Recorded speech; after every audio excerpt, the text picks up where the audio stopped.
And That's it's why I held put by them a first, rubber so they can thing be and done. you slide it in. The rubber thing's too small. Recording in progress. Sure it doesn't slide in and lock? No, no, this Unless is you know different. something I, that would be a I'll violation show of you. what we do. I'll call you one of these days.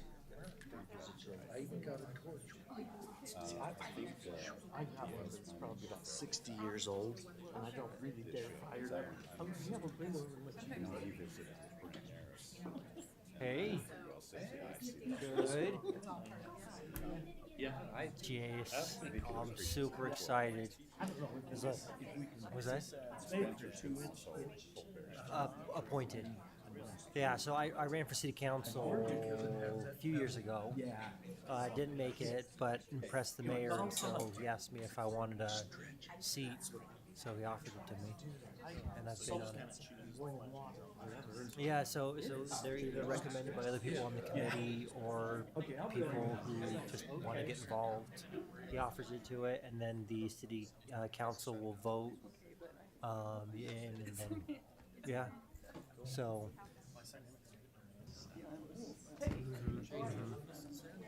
No, it's a few years now, yeah. So I know. I'm hoping I won't make any enemies. I'll try to do what's right for y'all.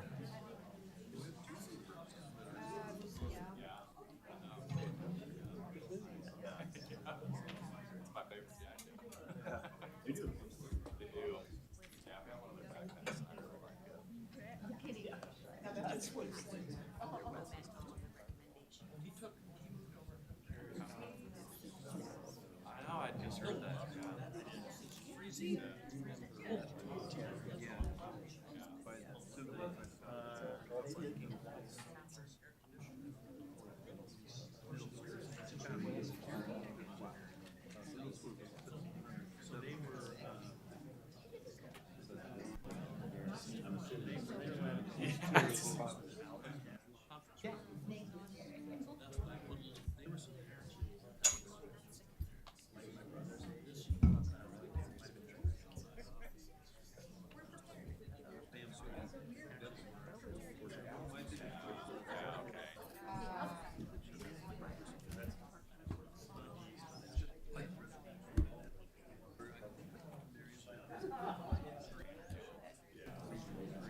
I have a problem. A lot of these people in my ward.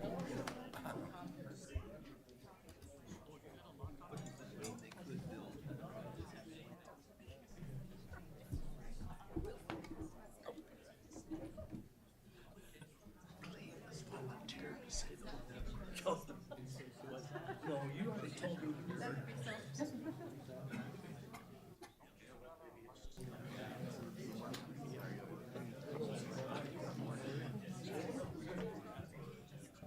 Oh, I thought that's what you said. That's not quite how I said it. You got your hair in your zip? Oh, yeah, you do.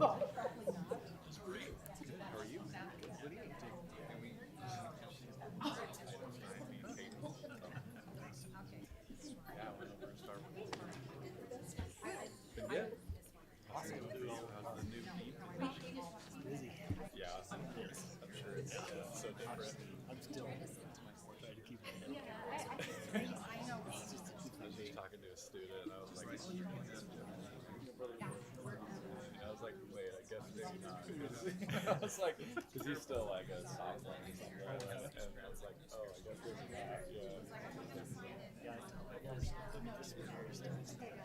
Oh, did you? Yeah. Felt a little out of your wheelhouse. Yeah. Yeah. Good to see you too.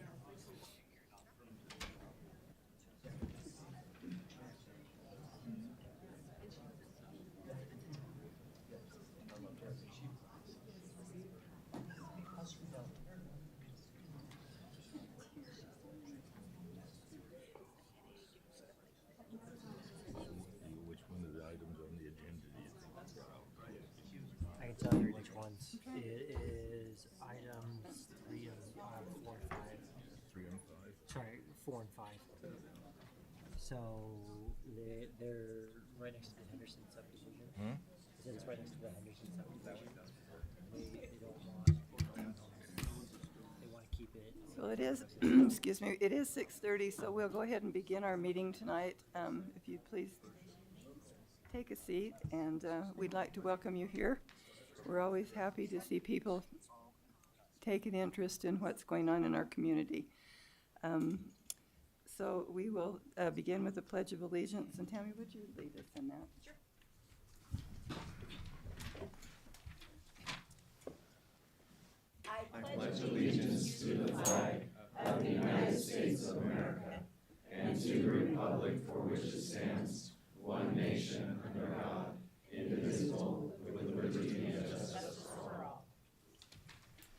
Thank you very much for that. Commissioners, we need an approval of the planning and zoning minutes for the December 16th, 2025 meeting. I'll make a motion to approve the minutes from that meeting. I'll second second the it. motion. Oh, go for it. Okay, I guess we'll do Brian on that one. Sally, can you pull your mic a little closer, please? Can you hear us now? Okay. If the light's on, it's supposed to be. Randall, is that better? Okay, any other corrections to the minutes? Perfect, thank you. Okay, seeing none, all in favor? Aye. Aye. Any opposed? And I'll abstain, I was not at the meeting, so. Okay, Katie, can you go ahead and do the roll call? Randall Kempton, Here. Sally Smith, Here. Aaron Richards, Here. Jim Lawrence, Here. Bruce Casper, Here. McKay Francis, Brian Thackeray, Here. Vern Muir, Here. Dan Hanna, Tammy Geddes. Here. Okay, thank you very much. Okay, as you see, we have quite a busy agenda tonight, so we'll go ahead and get started on going through that. The first item is a plat for Waterfall Townhomes located at 795 South 5th West. The application is to subdivide the parcel into 30 buildable lots. And is the applicant here, or Alan, are you going to go through that with us? I'll be doing Okay. that. And quickly, before we begin, my name is Spencer Remmel. I'm the Rexburg City Attorney. Folks, we have a large agenda tonight. We are going to strictly adhere to a 3-minute speaking limit that is standard for what we're doing, particularly in a situation where we have this many agenda items. And then again, we run a tight ship here as far as procedure and protocol with when it's a public hearing, when dialogue and any back and forth or questions are permitted. Again, there's procedural safeguards and things that are outlined by Idaho State Legislature and the Idaho Supreme Court that we strictly adhere to. And so again, if we could limit those comments when it comes to that time, and Alan and Ms. Smith again do a good job of doing that, but again, just from the outset. And then also one other note, it is our procedure, we adjourn at 10 o'clock, correct? And so we'll get as far as we can in the next 3.5 hours, but unless we're real close, it is our procedure and protocol to adjourn at 10 o'clock, table those items, and then pick it up at the next public hearing. Okay, thanks, Al. Thank you. Thank you, Spencer. Okay.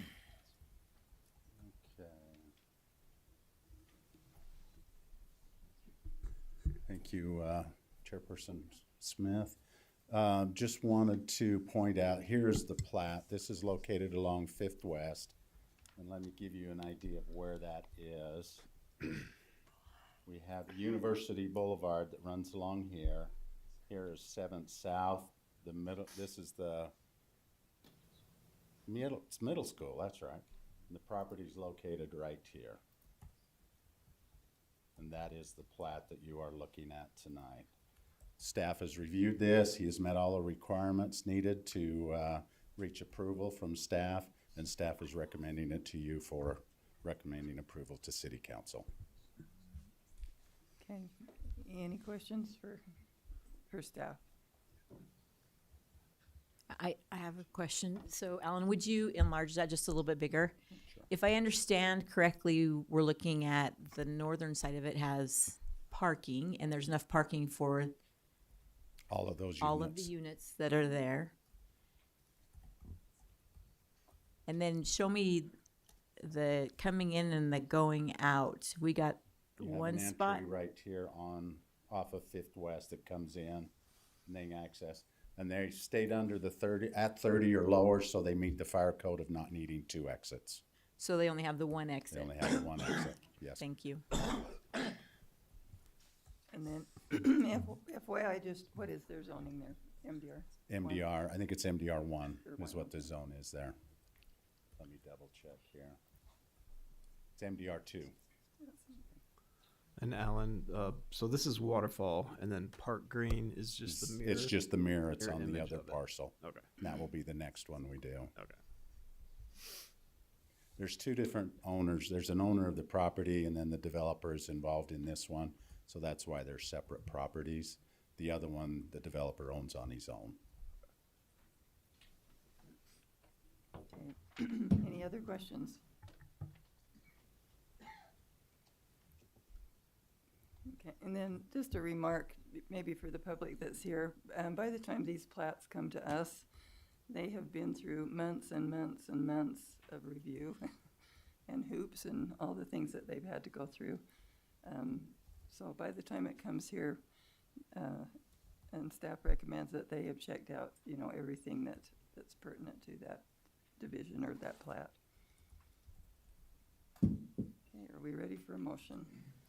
Sally, I'll make a motion that we recommend to council the approval of the Waterfall Townhomes plat located at 795 South 5th West.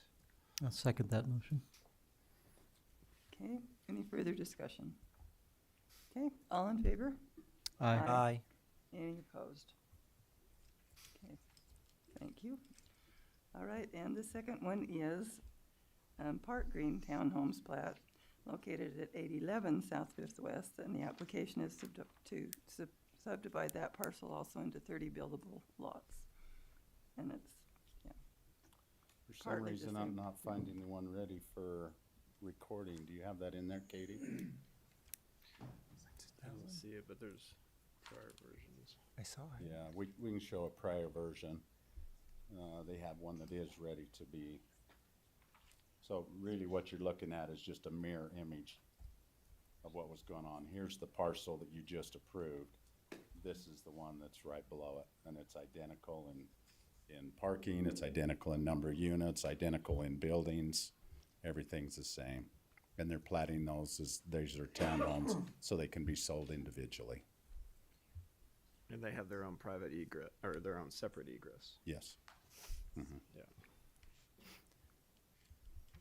Okay, so I have a question. Tell me the common area, is that the grassy area for them then, or is that Yes, it's something- grass area, any area that the HOA will be responsible to take So care there's of. an HOA, okay. Yep, there thanks. are HOAs for both of these. Okay.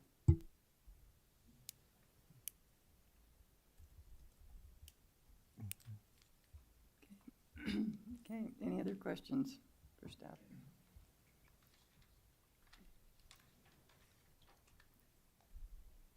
Okay. I'll make a motion that we approve the plat, recommend to city council to approve the plat for the Park Green townhomes. I'll second it. Okay, any further discussion? All in favor? Aye. Any opposed? Okay, thank you. Those will both be recommended to city council. Okay, our first public hearing tonight is Diaz, and this is known as the Birch property. This will be a rezone from LDR 1 to LDR 2, located at approximately 301 South 12th West. And the application is to change the zoning map from low-density residential 1 to low-density residential 2. And as Alan explains this, he'll explain kind of the history on this and what's going on, so. Okay, this was brought before you about a month ago, a little longer, and presented to you as being requested to change the the eastern portion of this that was LDR2, the comp plan to intermediate, so they could ask for LDR3. And then they were asking to take the LDR1, which is the west half of this, and change it to LDR2. You guys approved it, sent it forward to City Council. City Council rejected it and was sending it back to you. The applicant looked at that and just went, okay, just pull off the comp plan change, pull off the LDR3. I just want to take that 6.5 acres and match what's already there to LDR2. So that's the only thing in front of you, is taking this half right here and making it LDR2 to match what is already there. It already fits within the comprehensive plan. We've reviewed it, looked through this. It's been gone over multiple times. Staff recommends it to you for recommendation for approval. And the applicant is online if you have questions for him. And so how much difference in density then? I think there's 12 homes is all it will increase. Okay. And the charter schools on the LDR one, right? Well, yeah, and the charter school goes in front of it. Yeah. Yeah. Okay.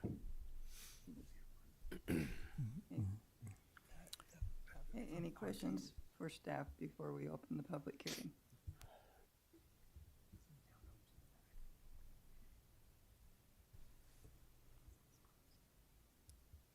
Okay, this property has come before us a lot of times, so we're working on it. We're getting very familiar with it. Yes, we are. Okay. The way that the public hearing works is anyone who would like to speak on the proposal needs to come up to the dais and give their name and their address. And we'll do that we'll hear first from those that are in favor of the proposal, then those who are neutral, and then those who are against the proposal. And again, if you've made public comment, if you've written any public comment, we have that and we've read it. And also, if one of your neighbors or something says something, then we'd appreciate it if you wouldn't repeat it again, just say that you agree with them. So we'll go ahead and open the public hearing, and anybody who would like to speak in favor of the proposal can come forward now. For the other one, okay, all right, okay. Anyone who would like to speak in favor of this proposal? Okay, anybody who's neutral to the proposal?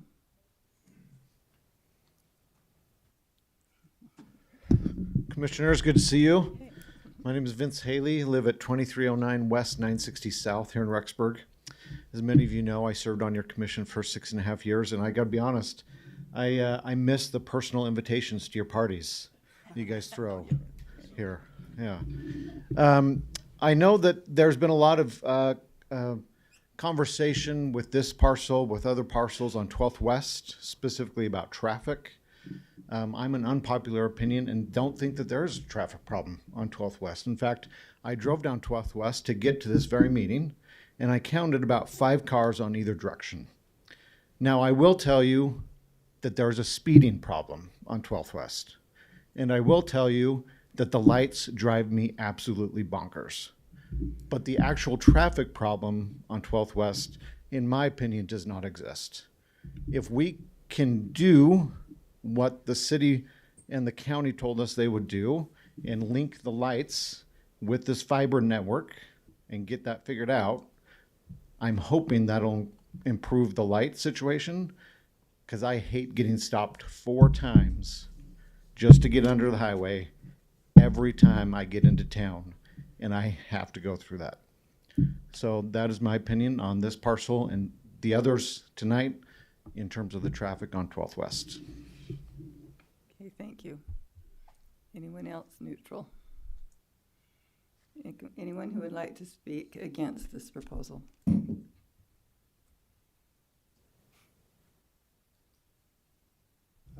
Brent Harris, 1125 Woodison Lane, Rexburg, Idaho. I think he just, he said there was not a problem, but there was a problem. He had to wait 4 times for the light to change. That's not the light's total problem. There is a traffic problem, and there are other proposals that you'll see tonight that will only aggravate that. I don't necessarily have a problem with changing the zoning, but I do want to say that it will aggravate the traffic problem, and it just keeps getting worse. And I know there are plans to try to alleviate that, but they're down the road. So it needs to be considered. And I believe that having to wait for the light to change 4 times is not just a light problem. Thank you. Thank you. Anyone else who would like to speak against the proposal? Okay.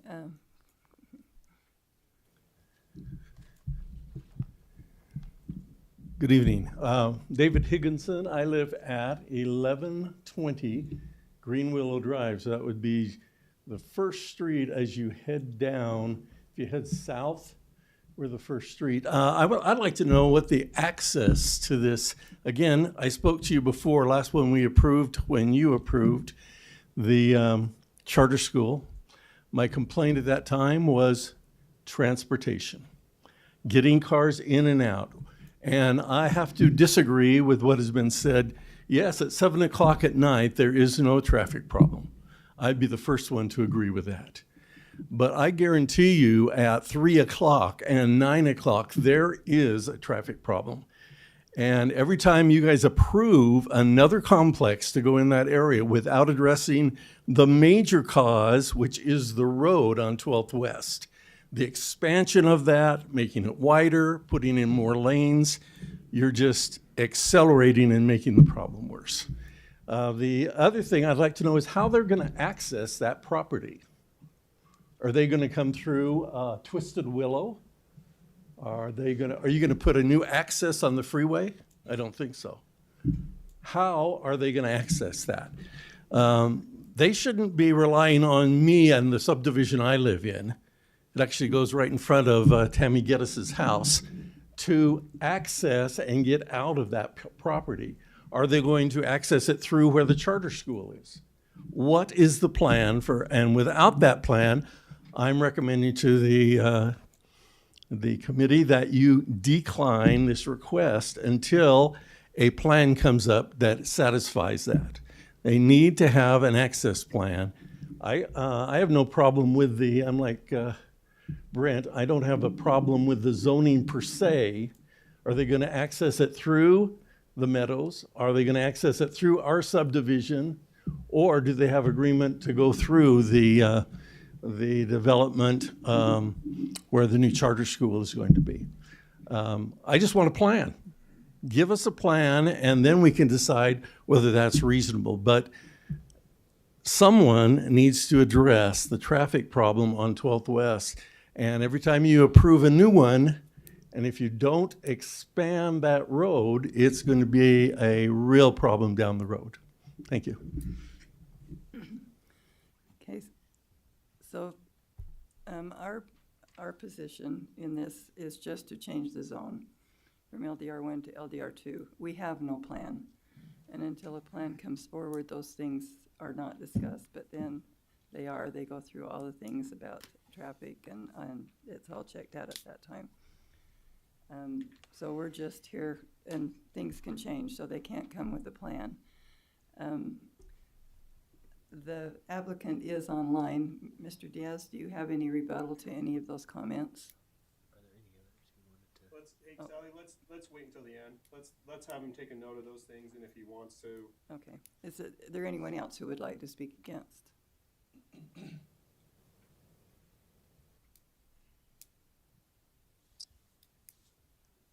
Okay, so now can we ask him to do that? Okay, Mr. Diaz, do you have any rebuttal comments? Yes, I do. Can you hear me? Yes. Commissioners, thank you very much. Members of the audience, thank you for your comments as well.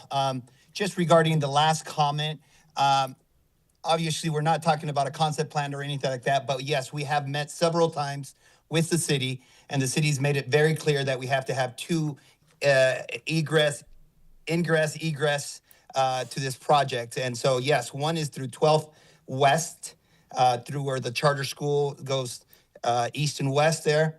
and then one is through Twisted Willow. So yes, we want to make sure that obviously by fire code, we need to have those two entrances, exits.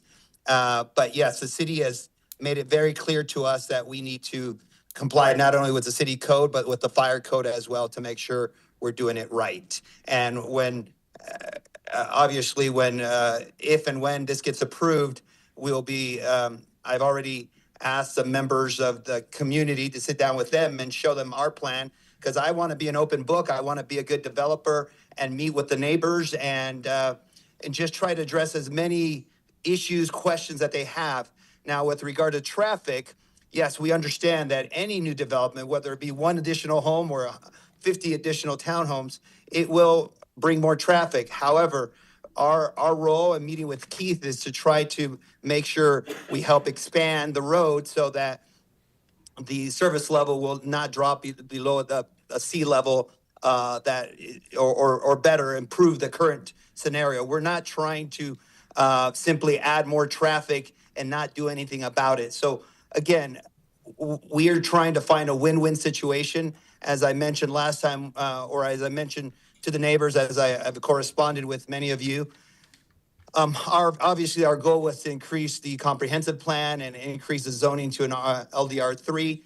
That didn't happen, so we, in following the lead of the city council and trying to find a happy medium and a win-win for everybody, it may not be 100% of what you guys want, it may not be 100% of what I want, but we felt like adding those 12 additional units by increasing this half to an LDR2 is a hopefully a win-win situation. And yes, we understand that there are issues to be addressed, and we will be working with you guys to try to address those issues and meet the requirements of the city as well as the concerns of the neighbors in the neighborhood. Okay, thank you very much for that. Okay, Do the commissioners have any questions? No questions at this point. So we will go Thank ahead and close our public hearing, and we will take time now for our discussion on this proposal.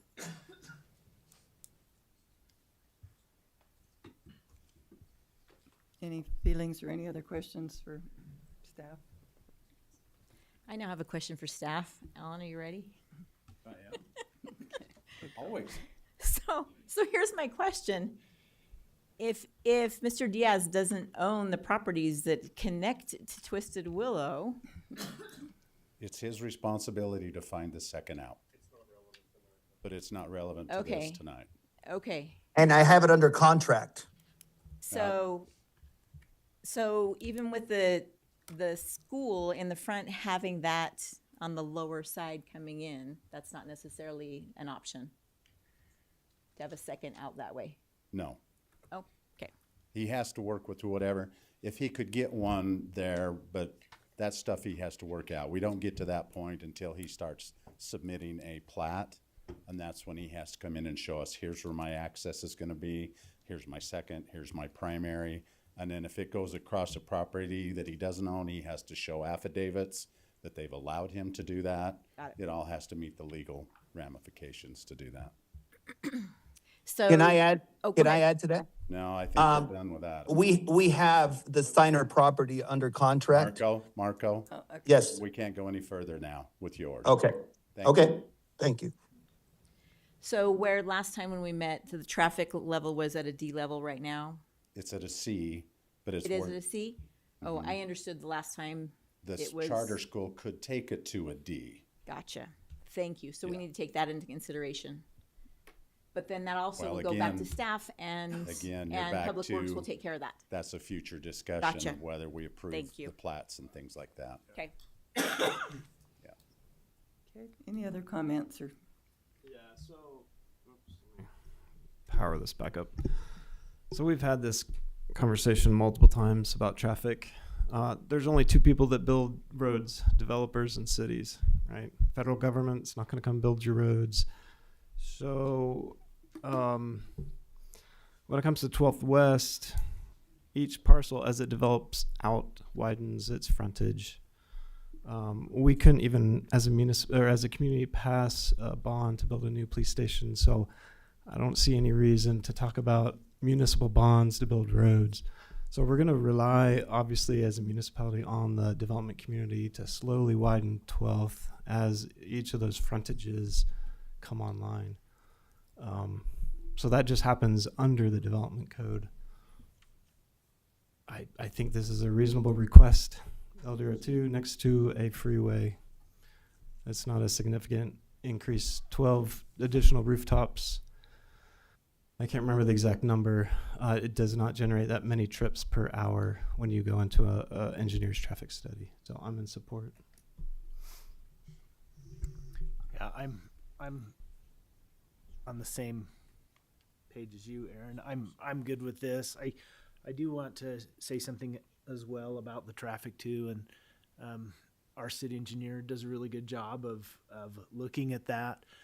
When they do look at what we call level of service, he's looking at peak hours when the traffic is at its worst, to make those kinds of decisions, and we rely on his expertise as part of this when we make a decision. And so I trust that he's looked at the traffic thoroughly and that it can handle it.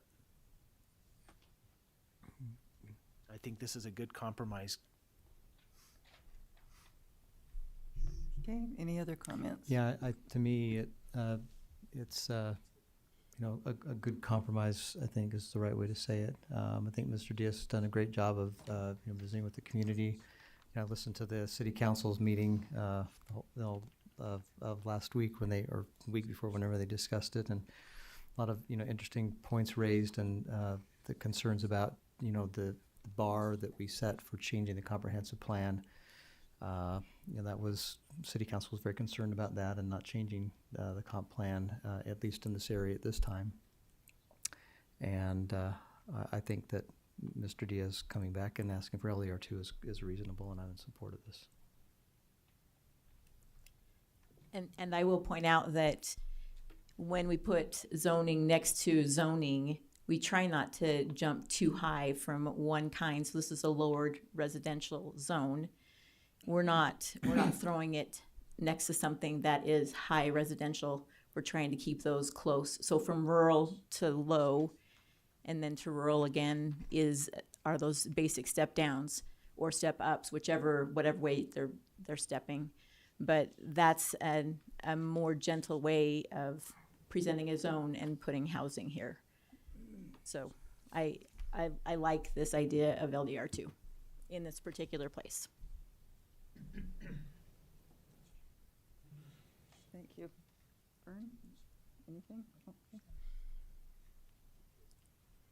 Okay, there's no further discussion or comments. I'll ask for the motion.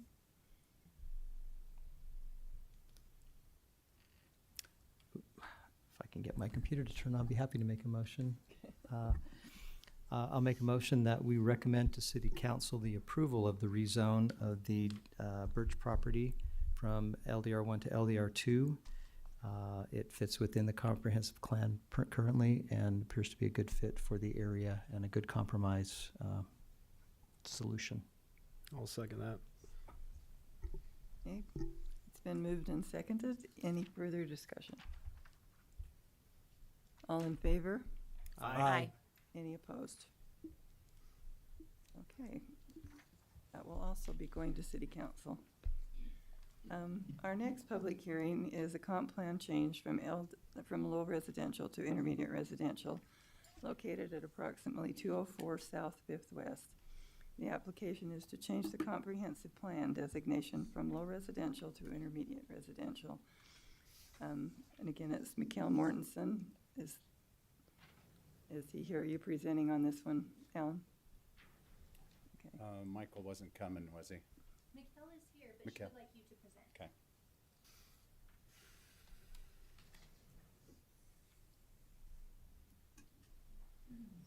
Okay, thank you, Commissioners. The property is located on 5th West. Let me go back to the map so you can see. Here's 2nd South. Porter Park is right here, so you're coming down to 5th West. It is the lots located right in here, which you can see. If I get the right one. on here, what they're presenting to you. They are looking at increasing the zoning on this, but to do so would require them going from low residential to intermediate residential so that they can ask for the LDR3 and then be able to build in this place. Staff has looked at it, they've met the requirements of this, and we're recommending it to you for recommendation to City Council. Okay, any questions for Alan at this time? Pull up the area zoning. Just Yeah, pull up ask the comp same maps things. and the zoning, Everything. please. Super helpful. You'd like to see the comprehensive? Yeah, let's Yep. see comprehensive first. Yep, because that's what we're doing first. So those lots are located right in here. Let me thin that out a little so you can see them better.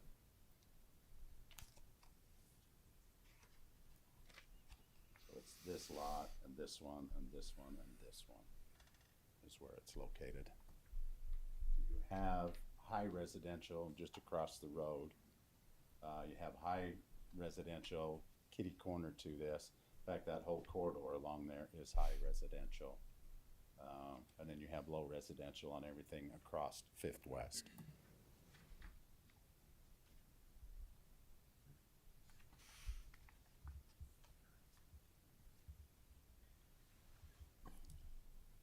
So on that side of the street, though, it's just regular residential. It's all low, it's low residential till you get down into the commercial side of it. Right, okay. Down in here. Where's the Kennedy School? Just above. Kennedy So School north. is just a little bit farther up here on the corner.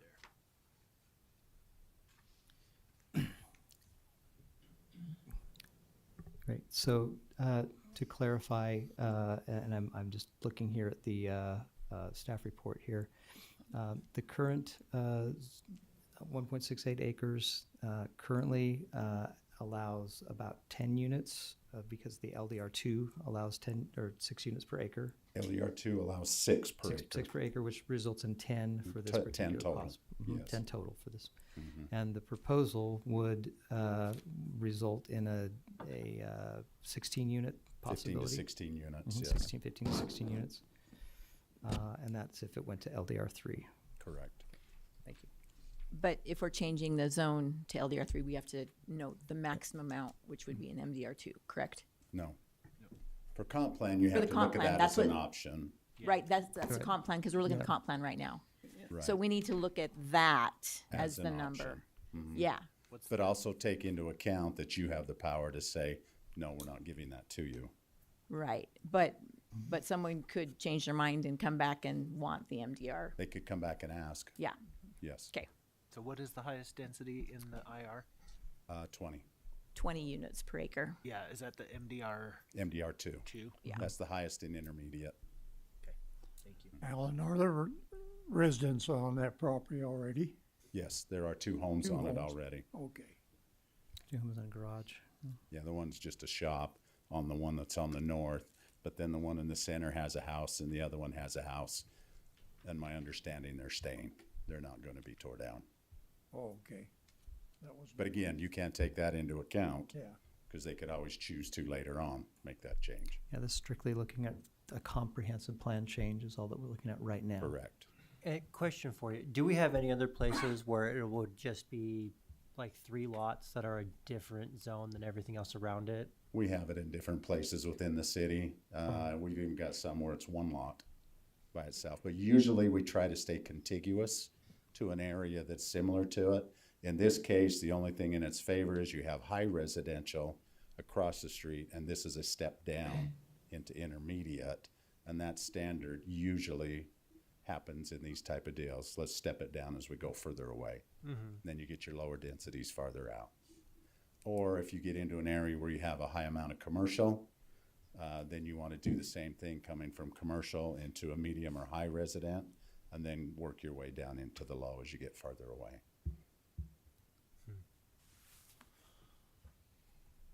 Okay, any other questions for staff? Okay, we'll go ahead and open our public hearing. Again, the same rules that we followed before.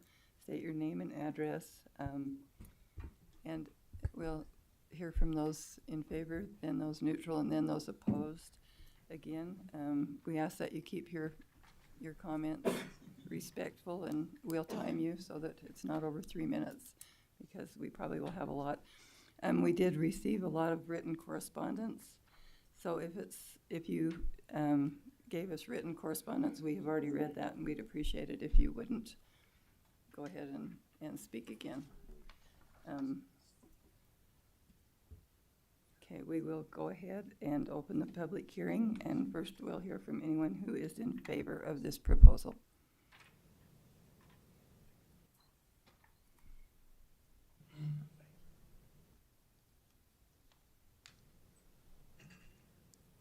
Guess I'll go first. Blake Walker. I reside at 457 Segelmeyer Lane. I assume it's only appropriate to speak on the comprehensive plan change right now and not the zone Yes, change, correct? That's all we're doing.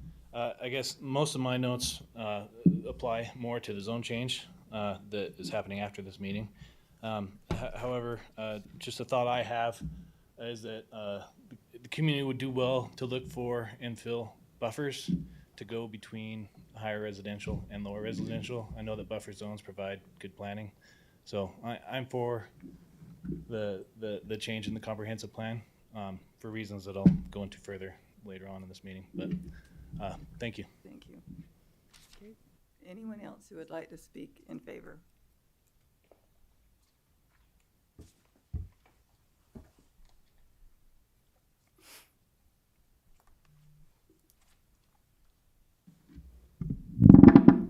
Chair and Commissioners, thank you for your time this evening. My name is Mikkel Mortensen.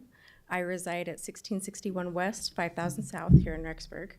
I'm an employee of South Fork Design, and I've been working with Mr. Loya to develop the ideas surrounding this project.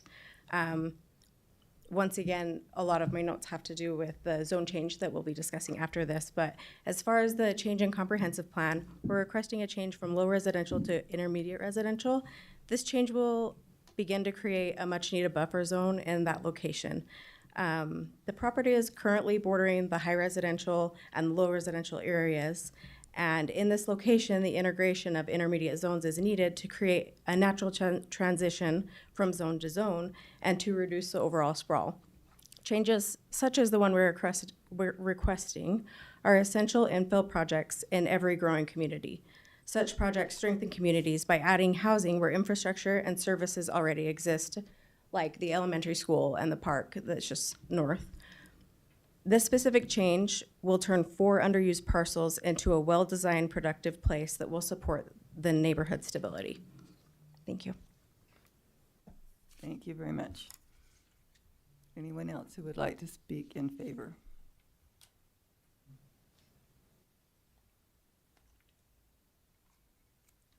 We've got a couple more signed up, but have they changed their mind?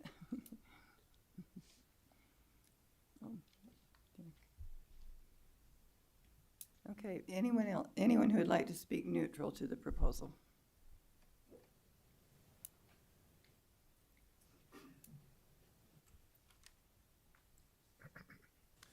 Greg Newkirk, excuse me, Greg Newkirk, 975 Westwood Drive in Rexburg.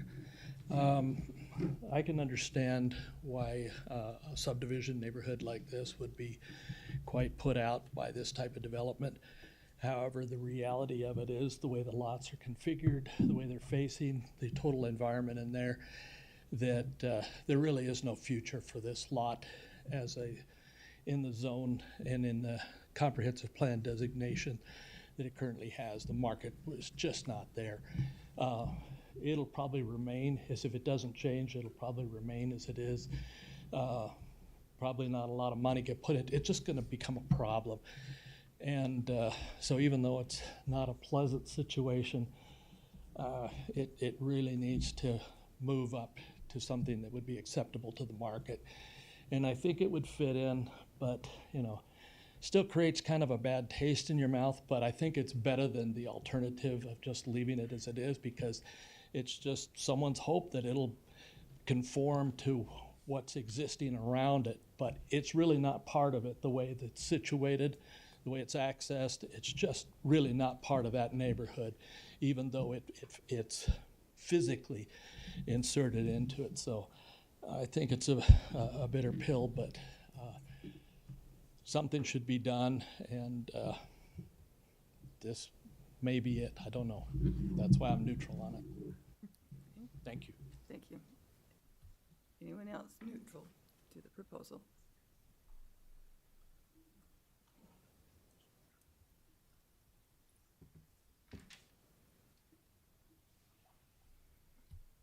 Okay, seeing none.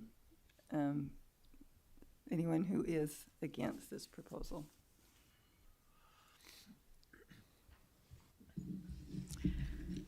Good evening, members of the commission. My name is Marianne Mounce, and I live at 538 Henderson Street. The property is directly behind and to the east of my house. I'm here tonight to speak in opposition to the proposed amendment to the comprehensive plan regarding this property at 204 South, 5th West. I would like to share a few of my most pressing concerns, but I would also, to begin with, like to disagree respectfully with what's been said about the need of a buffer zone from, I'm sorry, I don't know your name, Alan, and the people that spoke. I will full disclosure, I am a city planner. I was served on this commission for 18 years. I was a part of 2 comprehensive plans, and I wrote comprehensive plans for the state of Utah. So I understand more than the average person about the need for buffer zones. But what I understand more is the importance of sticking with your comprehensive plans. So our neighborhood was established and purchased under the promise of a comprehensive plan as a low-density residential area, and this continues to be the fundamental character of our neighborhood. Moving to a higher density represents a shift that is inconsistent with the existing scale of our homes and the relatively quiet nature of our streets. And being a person that would conceivably be the most affected by this change, I have some definite concerns. As an accredited city planner, I may have a somewhat, as I said, unique understanding of this, but a comprehensive plan is meant to provide predictability for residents. And when I picked my lot to build on, I would never have picked it without this designation.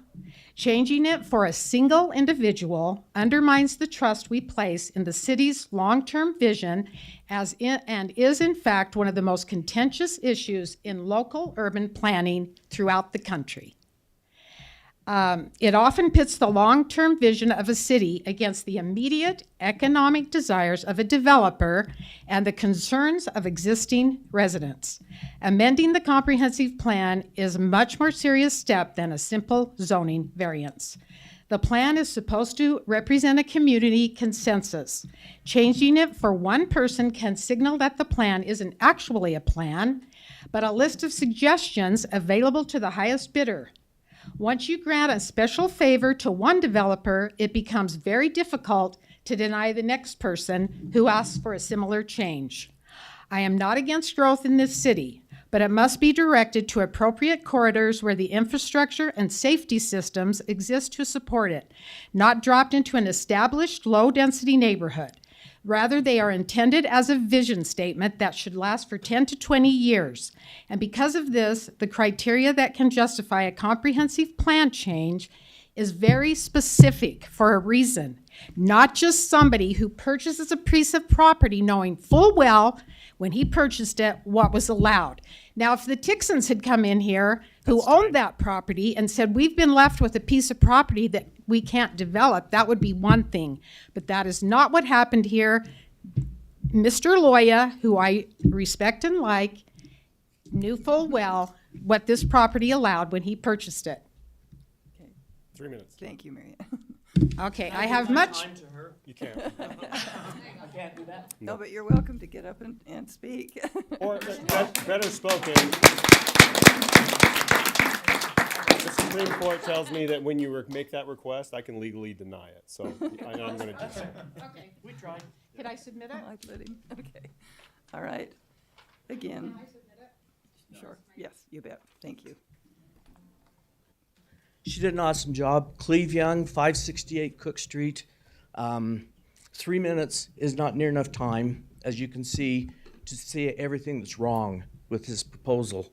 I agree 100% with what she said, and I won't get into the how we have been, I don't want to use the word lied to, but there is a development across the street to the east that was, we were promised many things that have not happened. We were told that would be a 2-story facility. It's a 3-story. We were told that old building would be made very, very nice. Well, a coat of brown paint on cinder block doesn't really help that out a whole bunch. We've been told things. We told there would be a buffer to help along the road. We never saw that. So I don't know. I think the whole thing from them and now to this, I don't know what we can trust or believe. It's a single family residential area, and dropping in this however many units are gonna put, just, it was a comprehensive plan, just like Mrs. Mount said, that we thought we were getting into single family homes. And I don't know if this is part of the comprehensive plan, but we are jeopardizing America's families, communities' most precious asset, the children. Has anybody noticed how many children go by there to school, to go to Park Street Park, that go to the splash zone?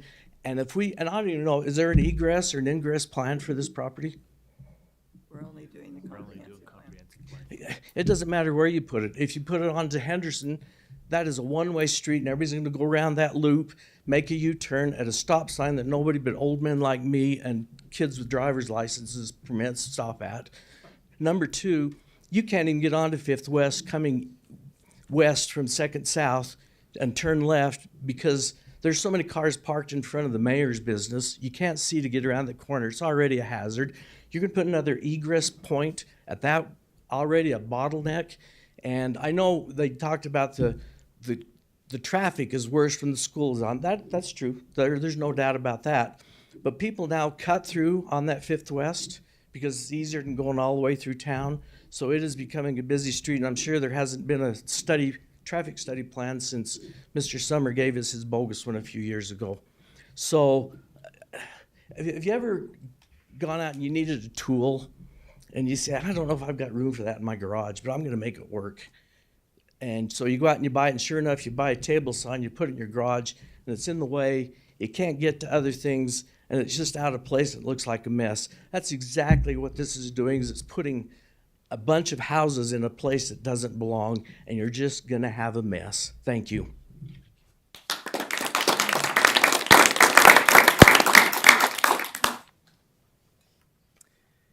My name is Isaac Allred, and I live at 556 Cook Street.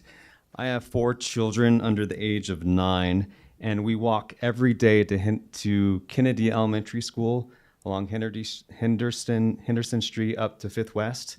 So my wife and I and our 4 children actually walk that corridor multiple times a day to and from Kennedy.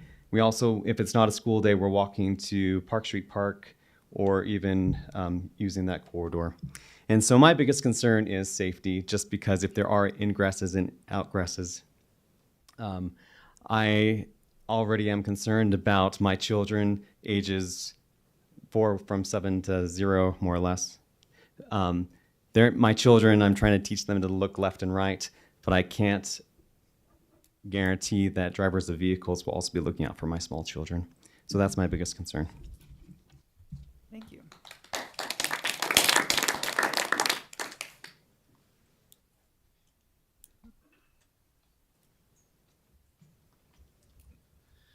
Good evening. My name is Michael Scannell. I live at 521 Park Street. If you look at the zoning, the house with the white roof right above it, that's mine. And in the backyard, the majority of the year, you'll have my 3 small kids playing back there all the time. One of the things that we love about our property is that property being nothing. And I have zero plans of ever leaving here. This is the house we plan on being in forever. And I have no problem with it remaining that way forever because of the privacy and the security it makes us feel.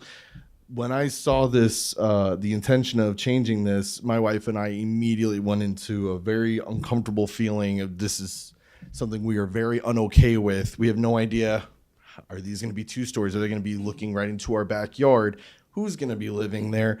There's so many things we are so uncomfortable with, and among other things, I mean, that's a lot of land to absorb a lot of water as well when we do get a lot of rain, having a lot of buildings there.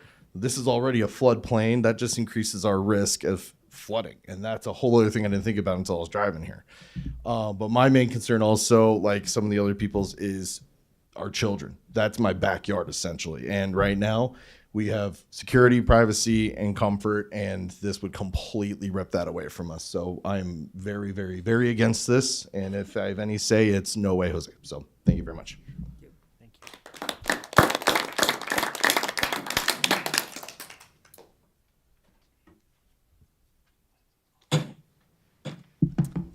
Commissioners, my name is Amy Elison. I live at 225 Pollard Avenue. My property runs right up against this property. It's set back, so it's surrounded by single-family homes, literally surrounded. This isn't just like a curb property. It's back in. It has single-family homes surrounding it, and I am one of them. The Rexburg Comprehensive Plan was set for a reason, and it dictates single-family homes for this location. What I just would ask, what is the point of a comprehensive plan and these zoning assignments if we just change them for whoever wants to make more money? The developer can still build single-family homes on this property without changing the comprehensive plan. And changing the plan to accommodate this single individual is an unjustified exception benefiting a single developer financially. There are other homeowners who currently possess more than one plot of land in the surrounding neighborhoods. If we're going to allow a comp plan change for this, for one developer to make more money, I would assert that this sets a dangerous precedent, even an incentive that's harmful to the stability of the neighborhood long term. Changing the comprehensive plan is in this way is going to erode the fabric of what makes our neighborhood quiet and attractive to stable families that are the heart of this community. This is how I see it. Zoning essentially acts as a contract between the city and the homeowner. And that's what the comprehensive plan dictates. Zoning ensures that a buyer knows exactly what can and cannot be built next door. This predictably reduces the risk of property value drops caused by incompatible nearby uses. We all bought our homes in a single-family zone, and we were, in effect, paying a premium for the guarantee that incongruent building would not be erected next door. And now that's literally what's happening. And that feels like a violation of a contract that we had with the city. If this passes, many of us will now be in a position that if we need to sell our homes, people will seek comparable properties over ours, ones that don't have townhouses pressing in over the backyard or towering nearby. Buyers will seek properties without the visual obstructions, light, noise, etc., of higher density. Changing the comprehensive plan unfairly affects many of our property values in favor of a single developer's pocketbook. I'd like for you to ask yourselves this, each of you. If there were a proposal literally in your very backyard to change the comprehensive plan to increase the zoning right up against your property, would you want it? Do you want higher density housing in your very backyards? Because that's exactly what's happening to a whole bunch of us here. And I would bet if you were in my shoes and a lot of other people's shoes here, you would not want it. And the community's shown up tonight to tell you that they don't want it either. It feels like this comes down to whether profits are more important or the integrity of a neighborhood. Please honor the comprehensive plan and the existing zoning that all of the rest of us abide. Do not change the zoning to benefit a developer's pocketbook over a neighborhood's interests. Thank you.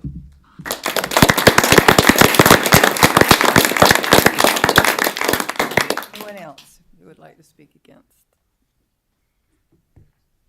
I find myself in a very unique situation of standing on this side of the microphone for the first time. You got My 3 name minutes. My name is Stephen Zollinger. I live at 707 Engelman, which isn't far removed from this.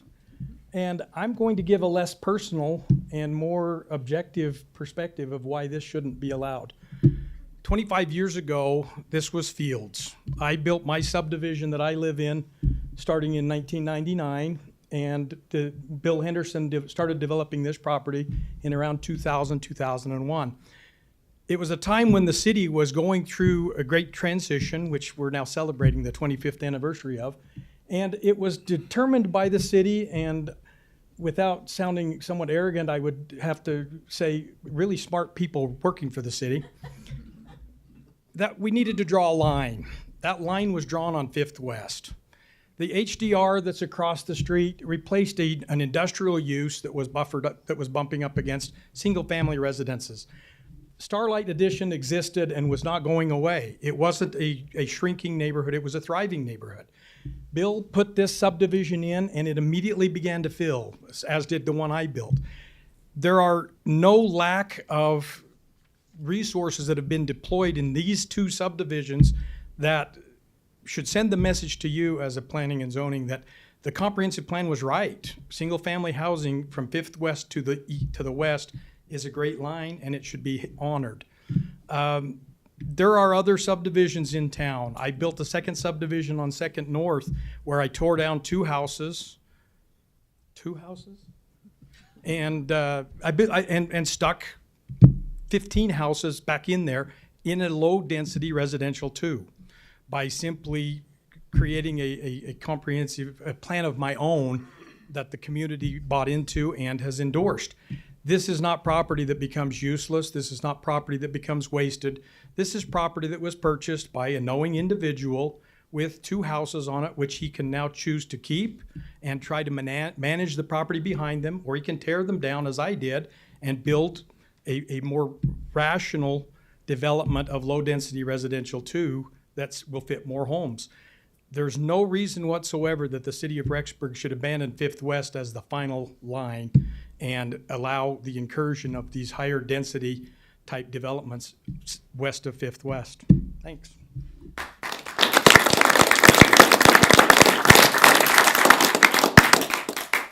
Anyone else who would like to speak against?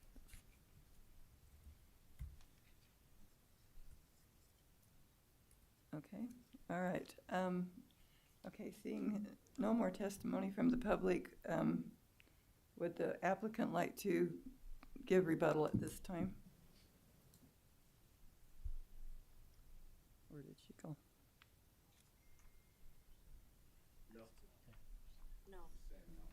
No, okay, all right. Okay, we'll go ahead and close the public hearing and we will have our discussion. And I'd kind of like to begin this. Mr. Zollinger covered several points that I would like to, that I also had written down. In my mind, the road is a buffer between the two densities. And the other point that I have is it doesn't have to be, single-family homes. There's a couple of other things allowed in the residential. You can have duplexes like on the other side of Henderson. There's a couple of those and they're very nice. Again, Stephen, we've gone through another comprehensive plan since that time, and we did leave it residential. And I personally can't see any reason why that should be changed. I think it's not spot zoning, but spot comprehensive plan changing. So, Hey, so I'm against this. Chairman, would you mind telling us in the written stuff that we got how many were there for were, and against? I mean, I've read through all those, but just the numbers for people to hear. There were 47 letters sent out. We got back 12 letters from people who were opposed and 6 who were in favor. So, and again, we appreciate that your comments were kept to the time limit and that they were all very respectful and you didn't repeat. So we do appreciate the public. And can we make a comment? Those who were for this don't live in Henderson or anywhere near. So those who were for aren't part of the neighborhood. So that does make a difference. Yes. Okay. All right. I've always got a comment. I mean, as this commission knows, I'm very pro-development. Matter of fact, I've been an applicant to change the comp plan, but my litmus test on this very sensitive item is it's one thing to change the comp plan on a farmer's field. It's another thing to change comprehensive plan on the built environment. And that's what we're talking about tonight. And I don't think this passes the muster on that. So. Yeah, I feel the same way. Also, the comment about it being such a small piece in a bigger section, I just don't know that it fits to change it there. It does concern me that we cross a line. Yeah. That doesn't feel right. What is there right now? Single family. Houses and two houses. Is this Jerome Barrick's property? I'm going way back. It's across the street. It's still on the west side. Of what It's on you're the doing. west side. Gordon Dixon's house. Yeah, Gordon Dixon's house, so. I'll just agree with what's been said with the commissioners. I see the street there, that's a street that could grow wider, and because it could become something that's used even further north. And I see that's a buffer between that and what's across the street. That doesn't, to me, in my mind, that doesn't make us have to start infiltrating this other side to create something where there's already houses there. When I looked at it, if I were looking at it as a zone, I'd be like, that is a spot zone, because it just changes that one little spot. But as the comprehensive plan, it would create that problem. And so And so again, and this is just to remind and kind of reframe on the law of comprehensive plan. So Ms. Smith stated kind of a spot zone version of comprehensive. So again, in making a determination to change or not change a comprehensive plan, it would be consistent or inconsistent with plan goals, future conditions, or future objectives of the comprehensive plan. So again, didn't meet muster is the equivalent of spot zoning in there. Again, we have a comprehensive plan that would either be consistent or inconsistent with those goals, objectives, or desired future conditions. Okay. Spencer, So, go ahead. Can I ask, because we've changed the comp plan before, and I think we've acknowledged, oh, we got it wrong in this area. And we were able to kind of see the path forward. So in this scenario, okay, so you were basically saying, I'm hearing you, okay. So again, there is, again, not to pull us too far into even the last applicant or anything, anybody who watched city council after this commission talked about some of the desired conditions or undesired conditions of a comprehensive plan. And then one of the council members, it was council member Erickson, stated, it feels like there were things that they talked about that aren't necessarily applicable. Again, when you were creating a comprehensive plan, is it 17 or 19? Too many to remember. Things that 17 different items you consider in the creation of that comprehensive plan. And so when this body or anybody looks to amend a comprehensive plan, you can pull in, again, a wide variety of some of those impacts and those things that you considered in creation of the comprehensive plan. And so I do typically permit or don't stand up and, or as Vince would know, I just scream at Vince, but I would be more subtle with you guys. In that discussion of a comprehensive zone change or comprehensive plan change, there is a little bit more discretion given and leeway given into the type of the things that can be discussed in that change. Now, again, when we get into zone changes, it's more particular. Yeah. Your focus would narrow specifically on that. Does that answer your question, Aaron, a little bit? Yeah, thank you. Thank you. So I have a few comments. So I'm on 3rd West, and when I bought my house several years ago, 7 years ago now, 8 years ago now, it was all single family residential, and now I'm backed up against Sundance. And so in the time period I've had it, the comp plan's already changed and it's all moved high density residential. And so I don't know when that's planning on changing on that progress of high density residential. Also, I've had several people talk about kids and families. With the increase of property value, the only way that a family can afford a home in this area, especially if they're a young family, is if you introduce more higher density, cheaper houses. Because the average single family home here is over $400,000. The average person living here is only making $60,000 to $80,000, which puts them $100,000 under what they need to make to afford a home. That being said, I'm not really seeing the vision of changing just this. It's too focused for me. So I'm for the idea of cheaper, affordable housing, but this proposal seems too hyper-focused, if that makes sense. So that's my general thought on what's going on. That's really well said. You captured something I wasn't able to verbalize. If we were talking about the entire corridor, I would actually be in more support of doing a step down corridor than doing this one spot. Yeah, I'll just comment, I think, in resonance with that. Change is possible, and I'm not opposed to growth, and sometimes we need change. But there's a mechanism to bring about that change, and I think in a comprehensive plan discussion, which was had recently, the decision was made to keep this as low residential. If we were discussing the whole corridor and saying, does this make sense? I agree, it's a more, but there's a mechanism for making those changes, and this is not, to me, doesn't pass the litmus test for changing comprehensive plan in this case. So I'm that's where I'm standing. So. Alan, do you happen to know the acreage of this? I believe it's 1.68 How or much? something like that. 1.68. Okay, so would only accommodate one residence. No, it could be subdivided into 10. If you follow through with their request for it, it could be as many as 16 units if they could make it work. Single family?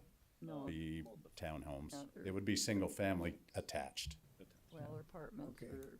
Wouldn't be apartments. It would have to be townhome, twin home, duplex, or single family. That's the only thing allowed.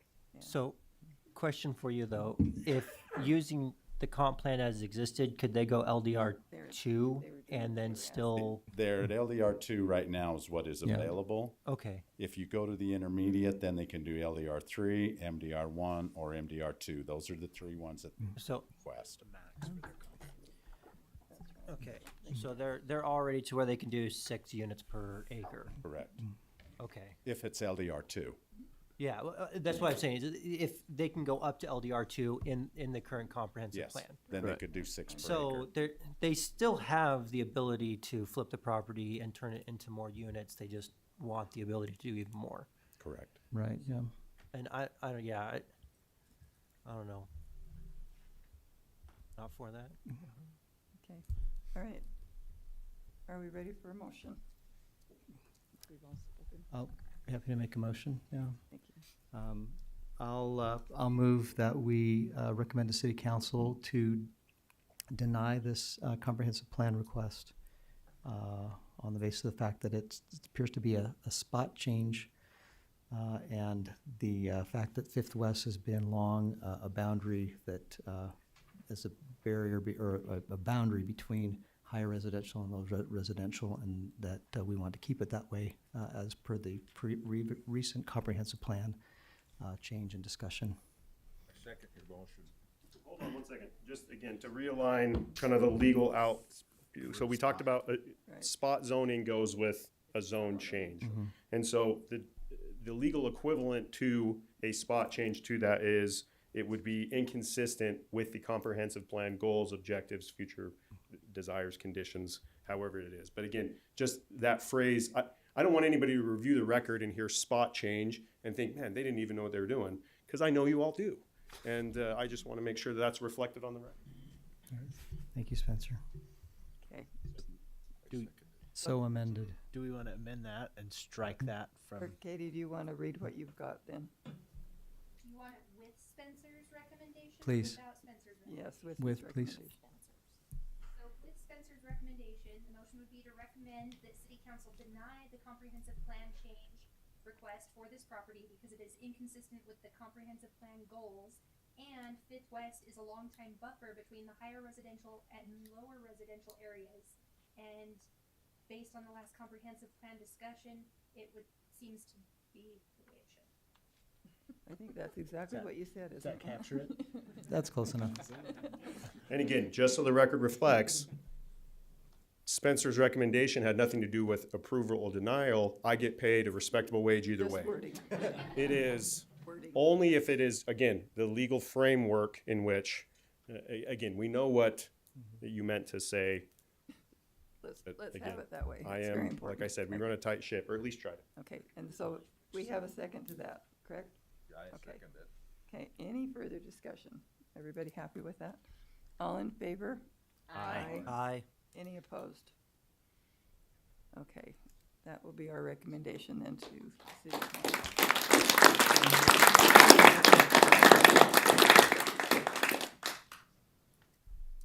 Okay, with that, that voids the next one, so the zone one won't even be presented, because without the comprehensive change, they cannot even ask for that in that motion, so that Okay, will end this one. while we kind of switch around a little bit, let's take just a 5-minute break. We're waiting And- for the pizza that you guys. I just before everybody leaves, thank you for Thank you for coming coming. and being here and participating and I think you need a being motion respectful. to take a recess. It's a pleasure when it goes the way that it does today with you guys keeping within the guidelines. Thank you. Okay. Katie, I'm going to make a motion that we take a 5-minute recess. Okay? I'll second it. All in favor? Aye. Well, kind of good.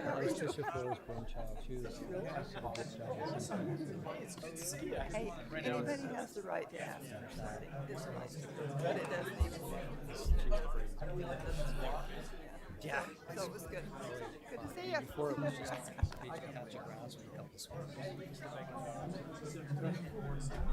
Hey. I'm recommending you to replace me in 9 months. No. It's very easy. Very low bar.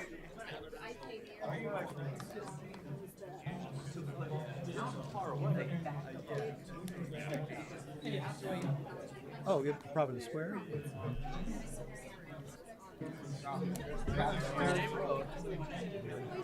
Yeah, she's your friend.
Yeah, that just makes sense. I'm going to ask about that.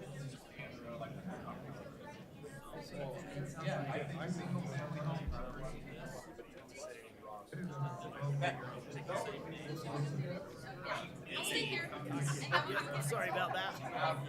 I'm just relaxing. Where is 801? 801. It's right behind. I believe it's right behind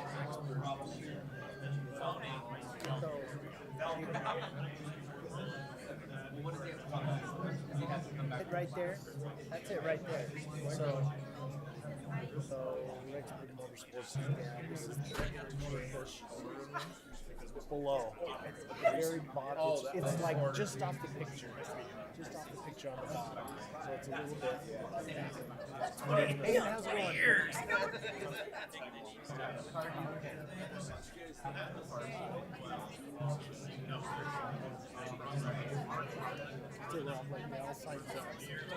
Yeah.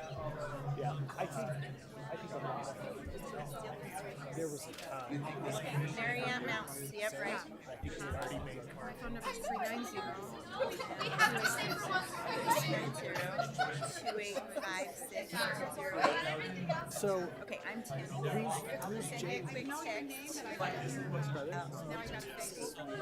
Yes. I started out as a Okay.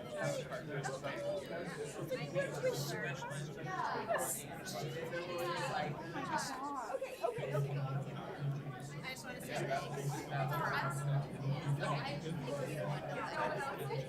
thanks.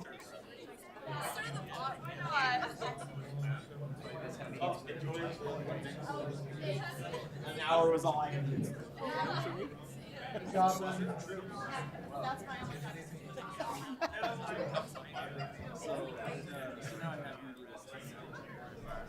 Oh yeah, that's great. Yeah. It's a good experience.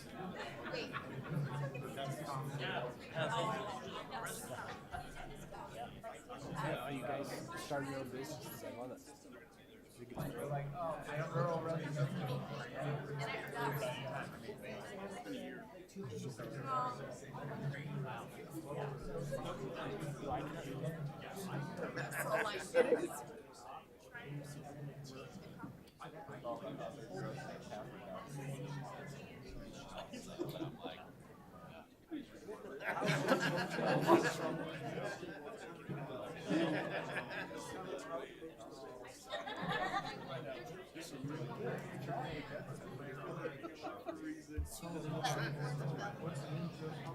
I think it's great. Yeah. Barry has set up his own too. Yeah. So I'm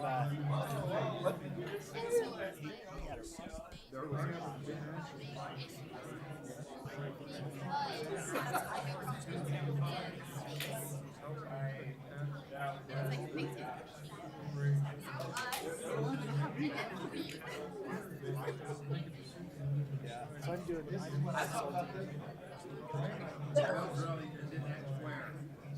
And you know what they've been instructed. He's good. When I get big plans to review from him, He's talking to Tim. he's got it down. Okay. I don't think we're gonna be here until 11. I feel like that was far more.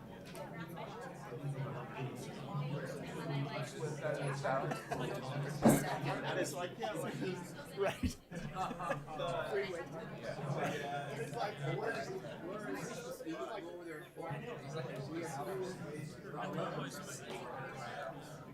Where's it at? They were.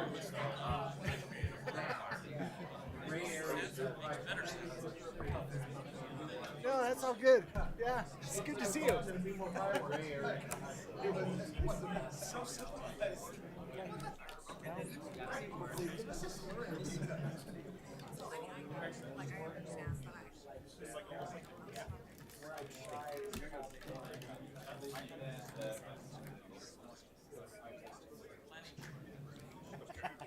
Jahawi. So Scott, so now that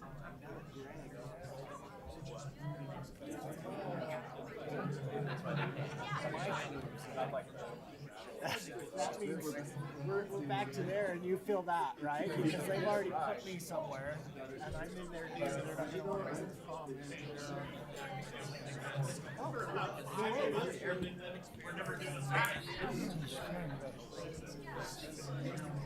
Yeah, I just wish we would see some they saw this coming. some sort of action on the road. That's good. Oh, that's good. Another 3-4 years, it's gonna be grass. Downtown Boulder. Okay, could we get everybody back in your seat and let's go ahead and get this finished. I don't know how you faithful, you know, after the fact. Put impact fees on it. Well, they've already got some extra. Everybody gets talking. Building permits in this town are pretty expensive. I don't know where he went. What time? That's the wrong time. Yeah, yeah. We're actually doing quite well. Yeah, 7:49. Okay, there he is. Which one do we have next? Okay.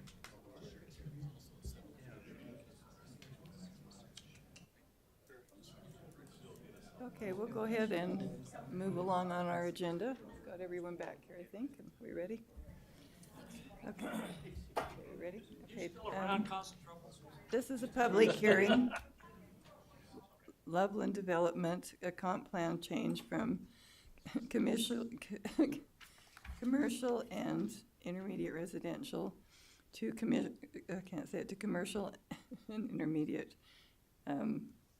residential. And so it's kind of confusing to read, but Alan will set us straight on that. Okay.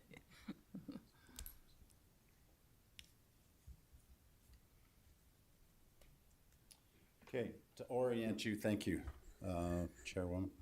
This is the property we're talking about right here. There's approximately 42 acres involved. This house is not included, but this one is. This corner is not included in this application. The posting looks a little weird because it says commercial to intermediate and commercial to intermediate.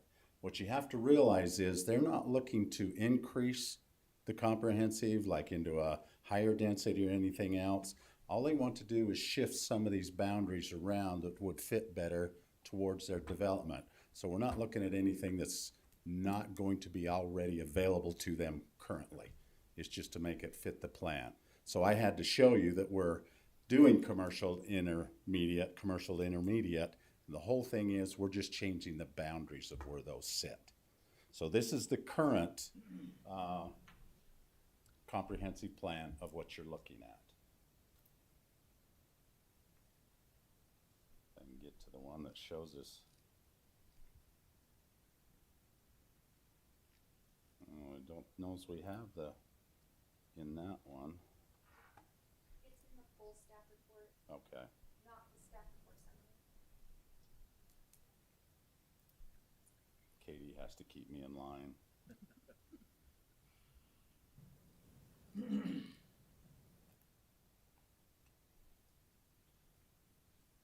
So this is what the proposal is being brought to you.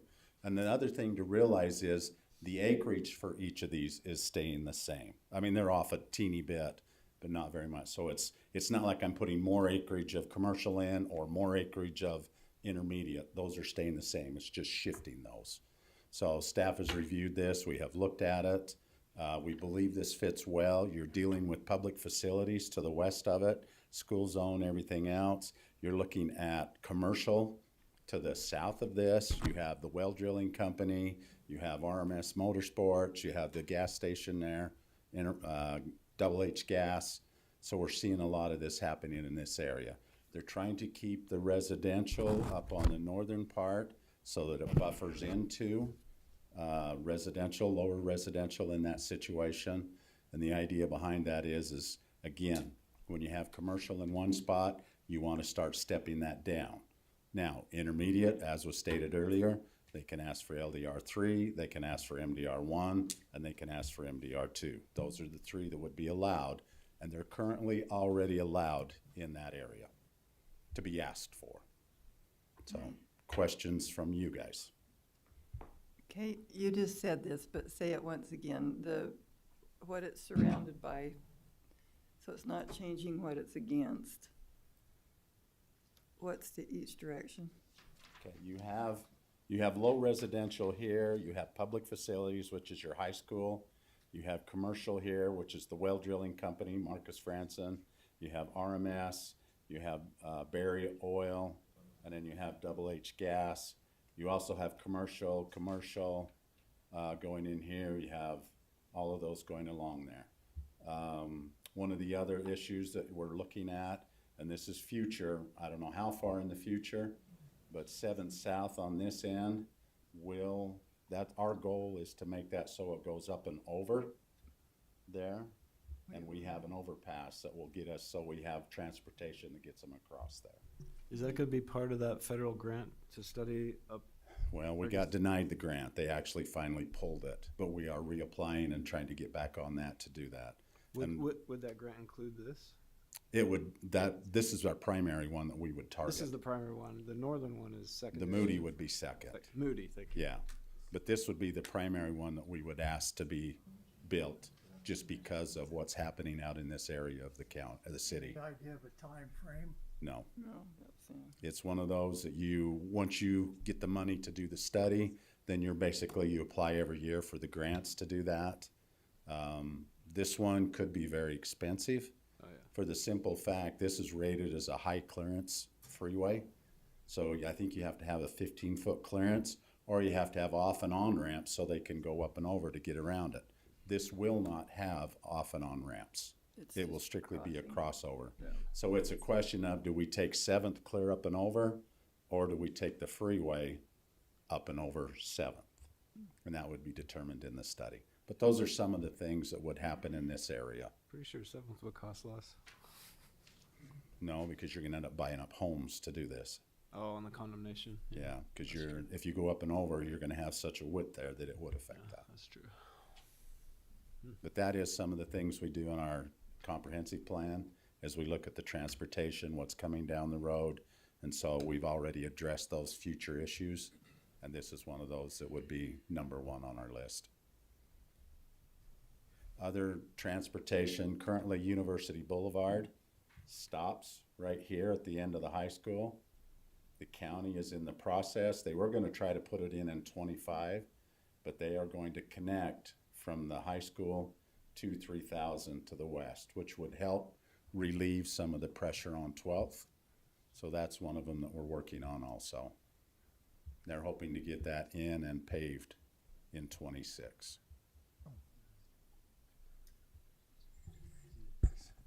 Just real quick, the overpass at 7th South, that's part of our transportation plan? It is. It's in there? Yes. Okay.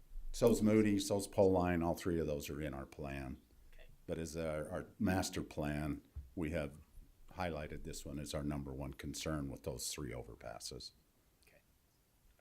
And I want to make sure that I understood this correctly. So with the change that we're trying to make, we're not changing the amount in this area. So everything could potentially be built the way they wanted to.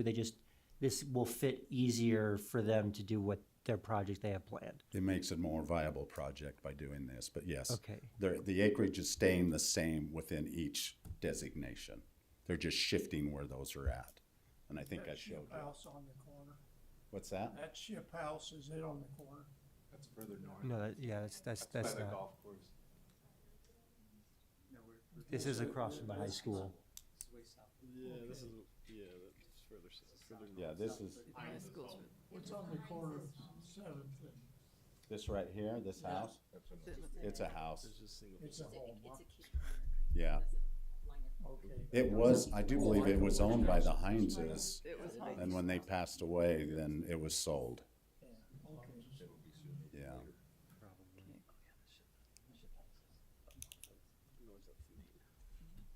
Other questions?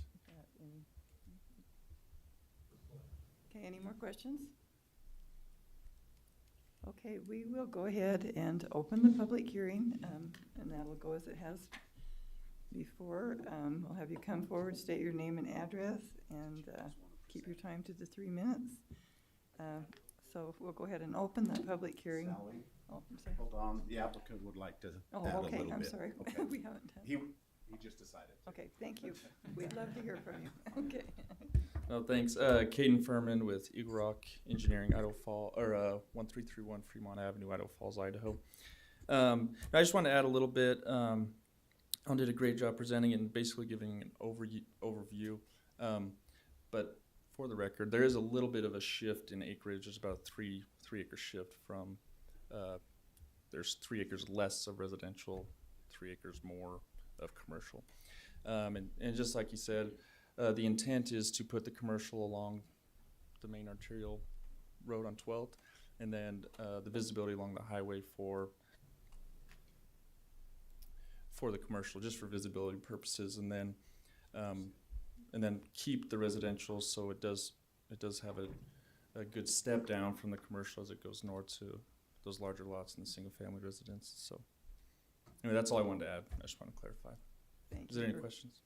Thank you for clarifying. Any questions for the applicant? Okay, thanks. Okay, all right. Now we'll go ahead and open the public hearing. So anyone who would like to come forward and speak in favor of this proposal, we'll hear from you now. Okay, and anyone who's neutral to the proposal? Your baskets. I'm the youngest, so I get up first. My name is Vince Haley, 2309 West 960 South here in Rexburg. Alan didn't touch on it, but I think it's worth noting that 7th South from the Meadows clear to city boundaries on the other side of Summerfield will be redone this summer. Originally, just the section from 12th West to the highway was scheduled for 26. The rest was scheduled for 27. But I got on the map today to see Keith's plans, and he's rechanged that. So that whole section's going to be redone this year. Asphalt, curb gutter. I think they'll probably, well, that's what I'm going to add because I don't know their full plans. Yes, 7th South from the Meadows entrance clear to the end of Summerfield will all be redone. Along Burton Elementary, yep. Which that intersection alone presents a lot of challenges at the 7:30 to 8:30 clock time. Outside of that, it's really not much of a problem. And those are my comments from earlier of that 1 hour is the traffic problem in my mind, if there was one. You know, and you look at development close to highways, close to interchanges, but also close to where I live, neighborhoods, some very nice parcels in that area. That's why I'm neutral. I'm not neither for or against this. I see the need for it to be close to an interchange, close to a highway. Do I love it against a residential like this? No, but it is what it is in this instance. And if we're going to develop an area that's close to a highway, close to an interchange, I think this one fits in this situation better than it could in other situations. Go ahead. There is someone else, sorry. I actually wanted to ask for a clarification because on the letter that we received, I live at 642 Blue Willow Circle, which is just above us, Kelly McCoy. And the letter that we received had two proposals. One of the proposals had housing buffer zone, like a low-density housing buffer zone on 7th South, just south of 7th South there. And then there was this one that was proposed here. I'm just curious why there was no discussion about the other proposal that had the low-density housing. Huh? That's the next agenda. Oh, never mind. Yeah, this is only comprehensive plan change that we're talking about now, not zoning, not zoning. Greg Newkirk, 975 Westwood Drive. The particular way that the comprehensive plan and also the zoning is laid out gives me a lot of heartburn. There is a solution, a resolution. However, during the comp plan portion of it, this is not the place to discuss the mechanics of how to resolve what I perceive as heartburn, or to even get into the technicalities of why I'm having heartburn over the way that the zoning is configured. I just want to note that now, and I'll come back up and testify again during the zoning. Thank you. I'm not against it, I just have a concern. Okay. Anyone else who would like to speak neutral to the proposal? Scott Burton, 747 South, 2470 West. I'm neutral on this, but I just want to appreciate the discussion about the master traffic plan going forward. That's come up already tonight, that there are concerns about the traffic over here. And so I appreciate the conversation of that, and hope that we'll continue to keep that in mind with all the things going on 12th West. Thank you. Anyone else who would like to speak neutral? Okay. Anyone who would like to speak against this proposal? John Paul Johnson, 2412 West 880 South. I actually appreciate that there's less of the intermediate residential in this proposed change, and I was kind of on the fence between neutral and against. The only reason I'm against it is with the grant falling through, the Reconnecting Communities grant, I don't see the 7th South overpass happening anytime soon, like even in 10 years. So I just wish that there was even less intermediate residential. That's all I'll say for now. Okay, anyone else who would like to speak against? I'm like John, I'm kind of between neutral and against, but my concern is mainly the process. My name is Brent Harris. I live at 1125 Woodison Lane here in Rexburg. As we all know, one of the duties of the Planning and Zoning Commission is to make recommendations to the City Council concerning amendments to the comprehensive plan. On page 2 of the comprehensive plan, it states, and I quote, "When considering an amendment, decision makers should ask themselves, have conditions changed so that the plan no longer reflects the development patterns as stated in the future land use map or current goals as stated in the implementation chapter? If this question cannot be answered affirmatively, any amendment should be considered with caution." Also, as part of considering an amendment, and this is not out of the comprehensive plan, considering an amendment to the comprehensive plan, the impacts of the change on such things as traffic, water usage, capacity of the wastewater treatment plant, well-being of citizens adjacent to the property, etc., should be considered. Unfortunately, I do not believe that much of this information concerning impacts of this proposed amendment is currently available. Making uninformed decisions is not proper planning.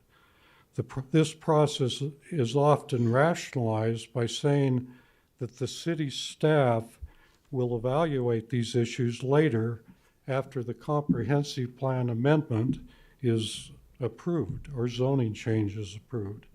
That does not seem wise or logical. Even if the city staff ultimately denies the proposed development, the change to the comprehensive plan or zoning change would already be in place. As a minimum, preliminary impact evaluations should have been conducted and the information made available to the commission and to the public prior to the hearing and the commission making a decision. I have observed at city council meetings many times that prior to the council voting on a financial issue, the city chief financial officer presents what the impacts of their decision will be on items such as the budget, taxes, utility rates, etc. Council members usually ask questions, and if the impacts are not sufficiently known, they would probably postpone making a decision until that information is available. That process seems logical and should also be followed in making land use decisions for the city. In conclusion, I recommend that you postpone any decision on this proposed amendment to the comprehensive plan until you have a reasonable idea of what the potential impacts of the amendment will be. Thank you. Thank you. Thank you. Anyone else who would like to speak against the proposal?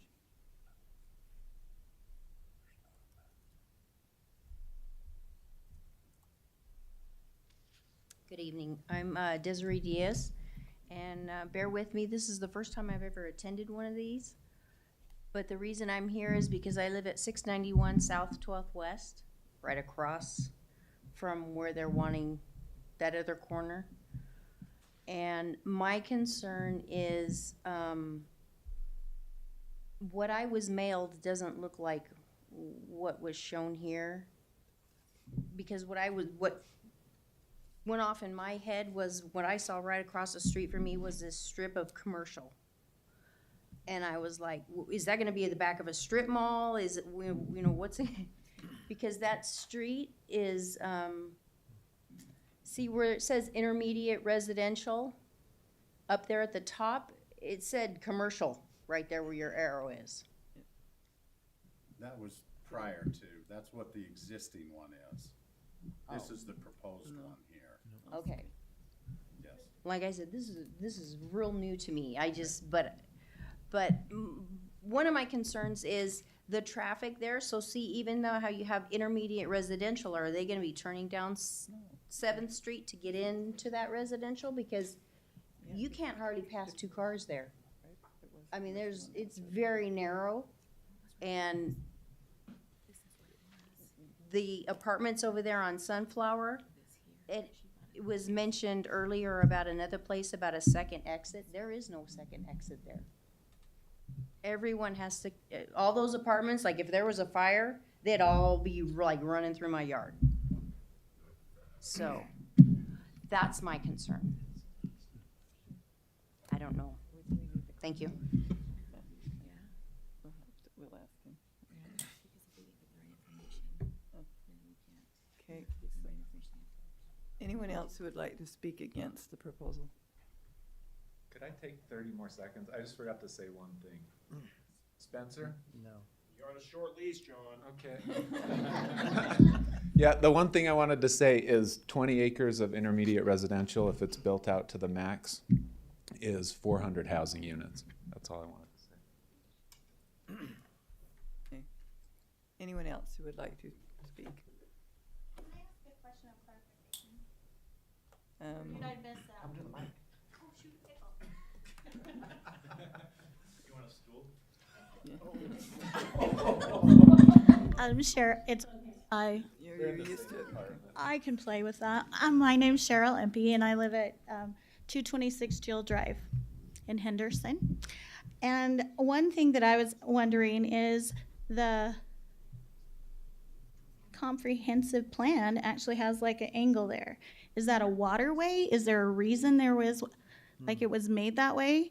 Because otherwise, you have kind of a, that's just a clarification that I needed to know. I think it's just that it's parallel with the highway. They just put it parallel with the highway? Okay. All right. Anyone else who would like to speak against the proposal? Now, are we sure? Okay. Okay. Okay. Okay, Mr. Furman, would you like to have some rebuttal here? I guess I don't have too much to add, other than at the comp plan, I guess, step of the comp plan amendment. Changing the comp plan doesn't add or detract any traffic whatsoever. I mean, we do understand that there is definitely concerns of traffic on both 12th and 7th, and quite frankly, anything north of University and west of the highway is troublesome, but going through the due diligence, obviously comp plan amendments first, and then a possible rezone, and then after that, there are multiple studies that will have to be performed just for Brent's concerns. Yes, the comp plan amendment could be changed, and the rezones could happen, and those could be established at that point, but I mean, the city engineers, they do their due diligence and want the best for the community, and we do have to provide all sorts of testing and reports and studies to ensure that the impacts that are being added to whatever they're doing, whether it's 7th, 12th, university, whatever, the developer has to shoulder all those impacts and ensure that the impacts aren't spread out through the existing homeowners and stuff. So anyway, that's the only thing I have to add. So. Okay. All right. Thank you. Okay, we'll go ahead and close the public hearing. Alan, Tammy and I have a question. Sure. Okay, so on this, this is what they're proposing. Correct. So this was what it was before then? Correct. And you can see the underline, it still has the old, you can see that angle in there, so that's the existing, but then you see the lines drawn that shows the new hash is proposed. proposed. We were just confused because this is what we're seeing in this. So here's the question I have. Whoever it was that came up and said that they saw at the top, it said commercial, It's not. that's the wrong thing sent out. And if that information was a notice that was sent out incorrectly, we can't continue until we have that. if We just this have to make sure it was correct, because if it wasn't I correct. think they're talking about the next proposal where we do the zone change. Well, but on this, Well, even with the second proposal, it still maintains. Will you go back to that, Alan? Give me just a okay, this second. is the one for the comprehensive plan. I'm pulling up. He's gonna the pull mailing. up the mailer. Okay, so this will show us the mailer that's sent out? Yeah. Yes. Okay, because if it was misunderstood, that's one thing, but if it actually said the wrong thing, then, It did not. It just say, LDR3. yeah, he just showed me. This was what was sent. it out. said LDR3? It's on the My imagination probably went. But we're commercial. doing- Okay, With this- we just want to make sure, because we need to legally make sure it's Right, clarified, yeah. right? Okay. So here's the actual mailing for the comprehensive Okay, change. all right, so it's different than, all right. And the thing that was shown before then is what it is currently. Yeah, that's the Well, Okay. it's right. it's showing This you is the correct- proposed. And this is what shows, it has the underline of where it exists, and then they've drawn those line in to show you what they're Proposed. proposing. But this is what the residents, That's. this is what the residents actually saw. No. No, they saw the No. black and white that we just looked at. That's what right they there. saw. The summary of the Right staff there. report that we got. All right. Yes. That is what they saw. That's for the zone, Okay, that's the next Okay. item. All right, We just not want to make this sure that's item. clarified just in case, because if we'd missed that, we're in trouble. Good to ask. okay, all right. Any other questions or discussion? Is the public hearing closed? Yes. Okay, so this is just us. This is just us. Okay. I have some comments I just want to go over. So, the first, some main points that I heard over from the public hearing is one, about considering the change to the plan. One of them is that the way that I've had it proposed, and the way I understand it, is that we're not so much changing the plan, we're just rearranging it so that it's more, convenient for the property owner. So I think that kind of meets muster in what we need in order to rearrange the comprehensive plan, not necessarily change it. And then I heard that they are redoing Seventh, so that should at least help with any of the change that's going with it. And two, because we're getting 3 less acres of intermediate residential, that's potentially 100 less units, which traffic is the thing that I keep on hearing harped on over and over. Having 100 less units in the area will probably alleviate congestion. It won't increase it. So, like, those were some main takeaways that I got from the public hearing. Thank you. In my view, looking at this reconfiguration, speaking only about comprehensive plan change, I agree, Brian, with you that this is not, to me, a change in the comprehensive plan. It's just a realigning of boundaries. And I think it's a realigning of boundaries that's better actually for residents to the north, because it puts residential nearer to them instead of commercial, and puts the commercial on the highway and puts commercial over by the high school or the school. So to me, this is an improvement of the comprehensive plan as it was roughed in before. To me, this, speaking only about comprehensive plan, I don't see that. I feel it like makes sense to me. So we've heard a lot about roadway infrastructure, particularly the 12th Street corridor. The one way I look at it is if you didn't touch the comp plan or zoning and you just built what is out there today, thousands of rooftops along that corridor without ever asking permission, just simply platting and building. So that's just going to be a growing pain that corridor is going to be dealing with. Obviously, it's going to get worse. That's not to kick the can down the road, but what's permitted today is several thousand rooftops without ever having a public hearing. So I always try to keep that in mind when we start talking about infrastructure expansion. But I agree with everything that's been said. I think this is almost a textbook case of why you're allowed to modify the comp plan, because when those lines are drawn by a group of individuals, it's guesswork as far as exact alignment. Mm-hmm. It's important when the private sector comes and says, this is actually a viable line location. So this makes sense. Anyone else? Yeah, I have. So I look at this so differently. And when I look at that, I see whoever's living in the middle of it has commercial on either side of them so closely. And it feels like this little island because to the south of them will be commercial. I know to the north, they've got residents, but they're sandwiched in between all of this commercial. And so I was curious, is there any other place in town that has commercial, intermediate residential, commercial right next door to it like this, sandwiched like this?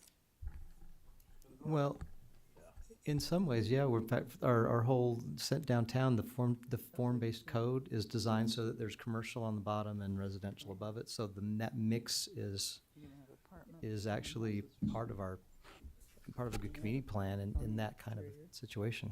There is a property like that Hemming. across from Valleywide. Hemming Village is that way as well. That they're gonna have housing in there, but along the freeway, they're gonna have commercial. And then you have apartments, you have houses, and townhouses, and houses, and apartments. So when I see that right there, though, I see commercial, and then I see it leading out to homes. I don't see a sandwich. I don't see all of that in between. I don't. If on the left side, on the west side of that red line, there were commercial on that, I see a sandwich, which doesn't exactly make sense to me. When I see one of the things that when somebody asks about zoning and comes in here and says, we want to put this place here and we want people to be able to live here, and it's next to businesses, or a business comes in and says, I want to put my business next to all of these people who have homes, one of the things that we need to look at is this a nuisance for the homeowners? Are they going to have lights on? Is this a parking lot that has lights on all night?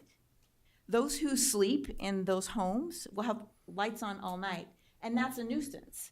So we need to look at that as a possibility. And if it's sandwiched between, I don't know what they're planning to put there, but if it's sandwiched between them, are we creating a nuisance for homeowners who could be there? And that's just the question that I have when I look at it. Is that what it creates? And I know that throughout the city we have businesses and we have homes and businesses and homes. I do know that, but this is sandwiched. Well, and I this think that's a one's different kind of a look. Here's Sally. This one is sandwiched. You have public facilities, you have business, you have business, you have business, you have business. It ain't built out yet, but these are all commercial zones along with university over here. So they're basically sandwiched. We talked about that one. We also, if you come up here and look at, this is Thompson Farms. It's a PUD that is designed, let me put the zoning on for you. It has commercial in it, and it's doing the same thing, but some of these are surrounded by commercial too. It happens in different areas, not always, but again, when you start coming back and looking at that, and your question of what about lights and things like that, those are good things to ask. That's why it's in our code, says you have to have lights that do not trespass onto your neighbor's property. And so that will all be checked and make sure that happens. At the next step, right? So That comes at plating and building design. yeah, other parts at the There's other code to times. protect the neighbors, and there are things that also come in and say, okay, if you're next to residential, depending on the residential, you have to have this much buffer, so there'll be more landscaping or more open area before you can get into buildings if you're close to residential. Those codes come in. Again, this is when they come in to actually plat and design and build. Okay, so as I was looking at it, it looked more narrow to me and more compact around it. And I tried to look like I went to other cities and I pulled up their maps and I tried to look to see if I could see anybody who put businesses and then right in the middle just this little strip of Go to Idaho housing. Falls. And so Idaho Falls, go down by Home Depot. Uh-huh. They have stuff going in there. If you go over on Woodruff, just as you cross Yellowstone, there's a whole bunch of homes going right in the center of commercial. You go on further down to Winco, there's stuff they're building theirs right next to Winco with stuff around it. It happens a lot in Idaho Falls. I think we're Okay. I think we're seeing it more and more when we talk about walkable communities. Yeah. If it's separated, the walkability is less than if it is sandwiched. Yeah. And I have no idea what they're looking at commercial wise, but if these are the right kind of stores along 12th, this just make it for them to easier. Again, when we get to the next level, you'll see what they're asking for as far as density, and that will give you an idea of what type of residential could go in there to help offset it. But right now, we just have to look and see, does this work as a comprehensive plan? Yeah, so my wish would be it'd all be commercial. Because that's what we, yes, all of it, because that's what we need in Rexburg. But on that note, that what you're talking about, residential is still going to be touching residential, and commercial is still going to be touching commercial. So it's a dovetail, if anything, not a sandwich. So Well, and it's also, the site itself is bounded by collector freeway. yeah, So it makes sense to put the residential in the middle. because then the commercial can be a sound barrier for the residential. Right, and then you want the commercial on the collectors. Ask Aaron about building residential along the highway. Don't ask Aaron. Don't ask. Right. My therapist said, don't talk about it anymore. Well, you wouldn't want to live there, but some people that, you know, live in that sort of intermediate housing want to be able to walk to the, whatever the commercial things are. You may not, I may not, but, you know, someone who is, when I was in an apartment myself, I wanted to be able to walk around the corner to the grocery store. So that, to me, there are a lot of people who do want that exact thing. And once they're inside their apartment, all of that stuff is shut out.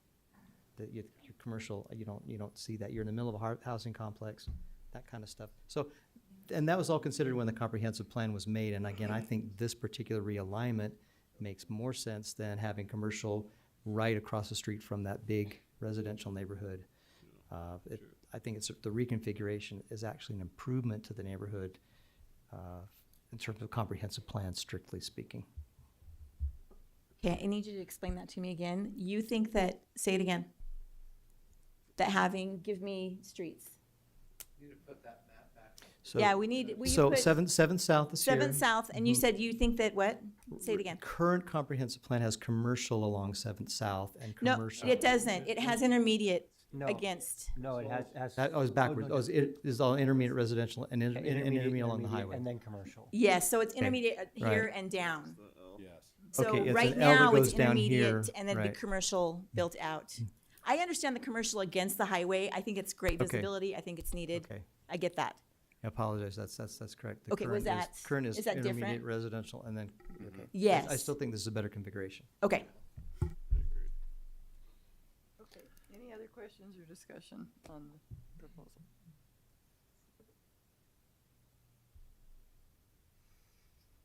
Okay, are we ready for a motion? Or we Oh. are ready? I'll throw my hat in the ring. So I say we make a motion to submit to City Council for approval that we change the comp plan from commercial and intermediate residential to commercial and intermediate residential, because the changes align with the original intent that was submitted with the comp plan. Second. No, you say. Vern seconded, okay? We're in a second. All right, we have a motion and a second. Any further discussion? Okay, all in favor? Aye. Any opposed? Nay. Okay, all right, that will go to city council. Okay, so our next item is another public hearing on the same piece of property, and this is zoning now, thank you. This is to rezone from RR1 to LDR3 and MDR2 and RBC. And then the location on this, I don't think we ever read it, was 801 South 12th West. The application is to change the zoning map from what we just said. Go ahead and have you present on that one. Okay, thank you. This is the zoning map that is being requested by the applicant. They want to put RBC, which is a commercial designation, next to 12th Street and then along the freeway. They want to do a strip of LDR3 up along 7th South because that's a lower residential, so it's less impact to the neighbors to the north, and then put the medium density 2 in that center part where it's in between those, and then they can come in and do their multifamily or whatever they need to. Maximum they can do in the LDR3 is townhomes, so they cannot do multifamily in that zone. So they can do single family, twin homes, duplexes, and then the townhomes. All of those are allowed in that zone. So any questions for me on that? How much acreage is the MDR2? Oh, 16 and a half. trying to remember. Yeah, I'm trying to get the one I can pull up that shows the exact. What's the current zoning? R1. Rural residential.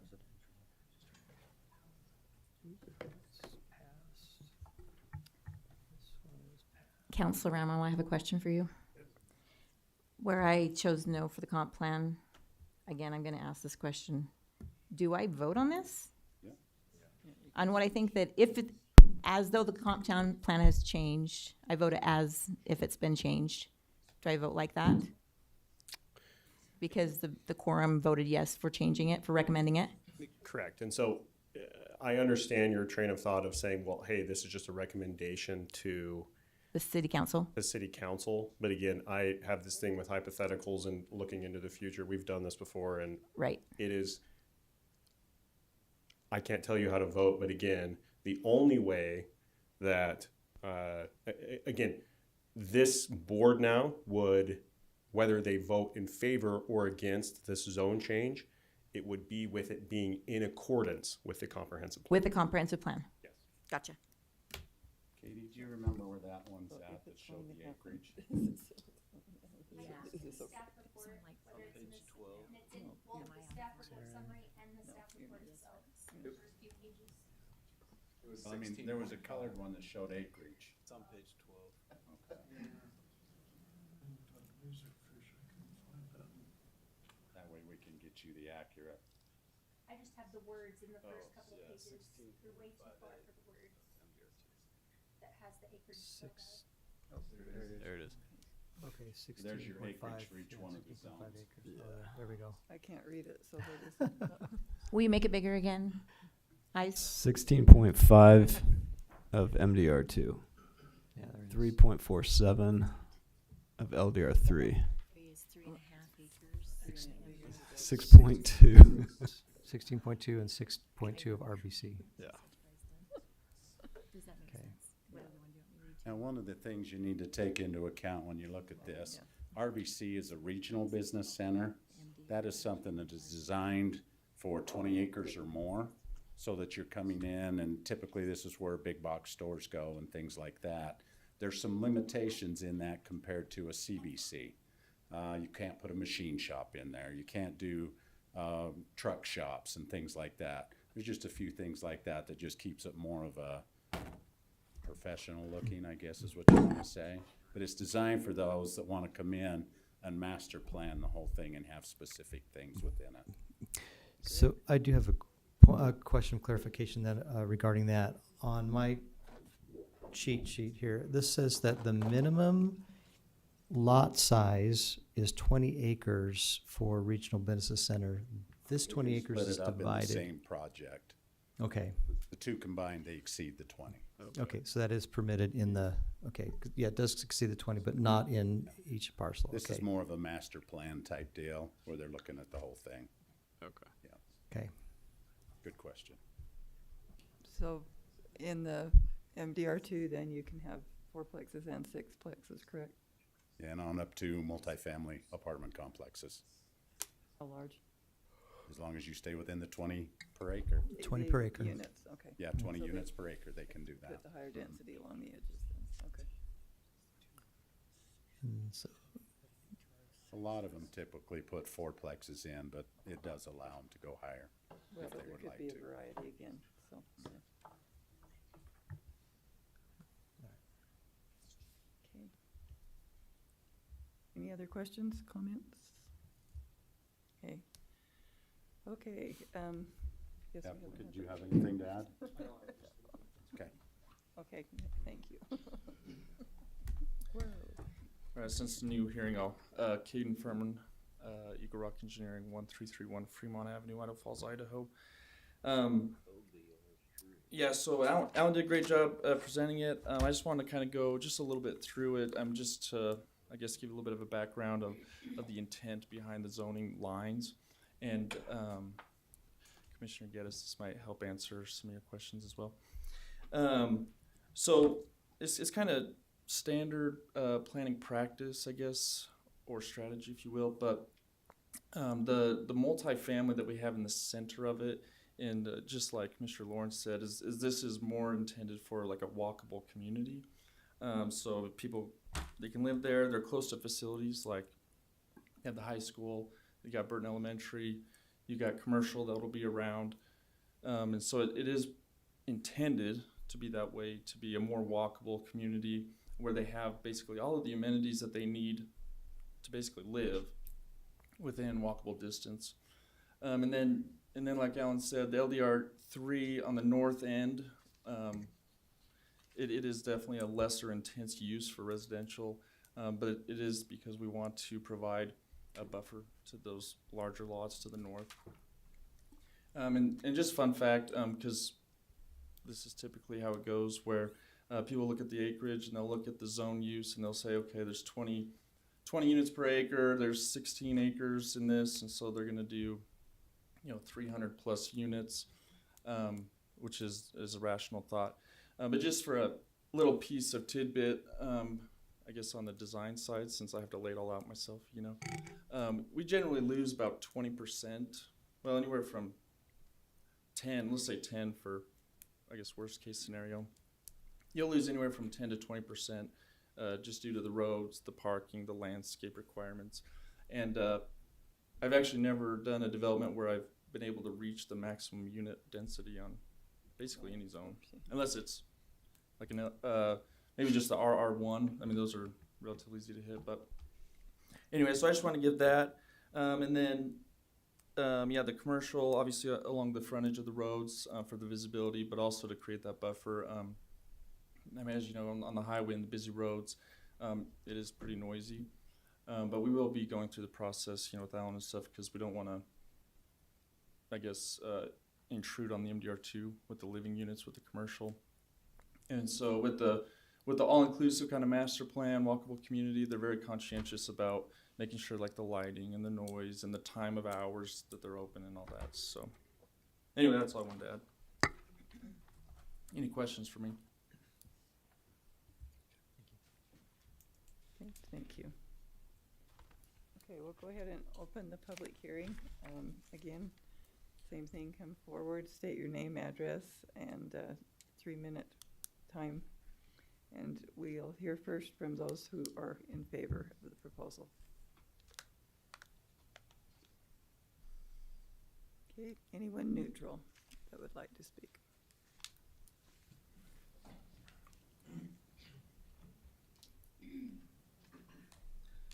Greg Newkirk, 975 Westwood Drive, Rexburg. Now I can speak specifically to the heartburn issue that I have. I think Ms. Geddes began to dig into that a bit, that heartburn that I'm getting. 7th South is not going to be the access to the RBC by the freeway. If it is, somebody's got a hole in their head. To the south is the freeway entrance and exit. This is RBC. The traffic is, by and large, is going to come down onto University, up 12th, and to have it come up and over onto 7th and access in, like I said, somebody's got a hole in their head if they think that's how they're going to access that RBC. It's going to have to cut right through the RBC and the MDR2. This is where I have a heartburn with the way it's planned and zoned. However, there is a resolution to this, and that is, Alan said, this is going to be master planned. My proposal is, my recommendation is that this rezone be concomitant, that it be concomitant with a developer's agreement or with a master plan. And the details of that can be worked out with the city council and staff. It doesn't have to be worked out here with the planning commission unless there are some serious planning issues involved. I think it's quite easily to resolve and to be made so that everything functions exactly as they've been proposing. But I don't think that the rezone should be separate from the actual development. I think they need to be concomitant. And Idaho law allows us to have a concomitant rezone, or at least to require that there be a developer's agreement in conjunction with this rezone, or it not go through at the point of the city council. So that there should be a developer's agreement that will be adopted at the time the city council adopts this, if you so recommend it to them and they so decide to do that. Short of that, I think this gives me heartburn to the point that there's not enough medication to deal with it. So those are my concerns, and I'll leave it at that. Thank you. Okay. Anyone else? Vince Haley, 2309 West 960 South, Rexburg. I just really hope that we're not the ones putting those holes in people's heads. I look at this, Tammy, and think, actually, I love this plan. You know, if you look at any recently developed town or city that's growing in the last 10, 15 years, they start to have this. And it's beautiful, actually, if it's done right. Now, you vote as if it's not done right, correct? Worst case scenario. But if it is done right, it can be a beautiful development. And you see that in Idaho Falls, especially you start to see that in very developed areas, Salt Lake. I like to go down to Phoenix. It's very common in the Phoenix area, and it's beautiful. It's beautiful. And that's not necessarily to a that area that Phoenix develops this. It's great that if there was a grocery store in this area, could travel a quarter of a mile instead of 3 miles into town to get my groceries, right? Or I don't necessarily have to go to Valleywide to get my drink because there's one closer, right? That kind of scenario. The LDR3 on the top, that's the one part that I don't love. I would love to see that a little bit lower, but it is a buffer, and that's why I'm neutral. Okay, thank you. Anyone else neutral that would like to speak for the neutral for the proposal? Okay, anyone who would like to speak against the proposal?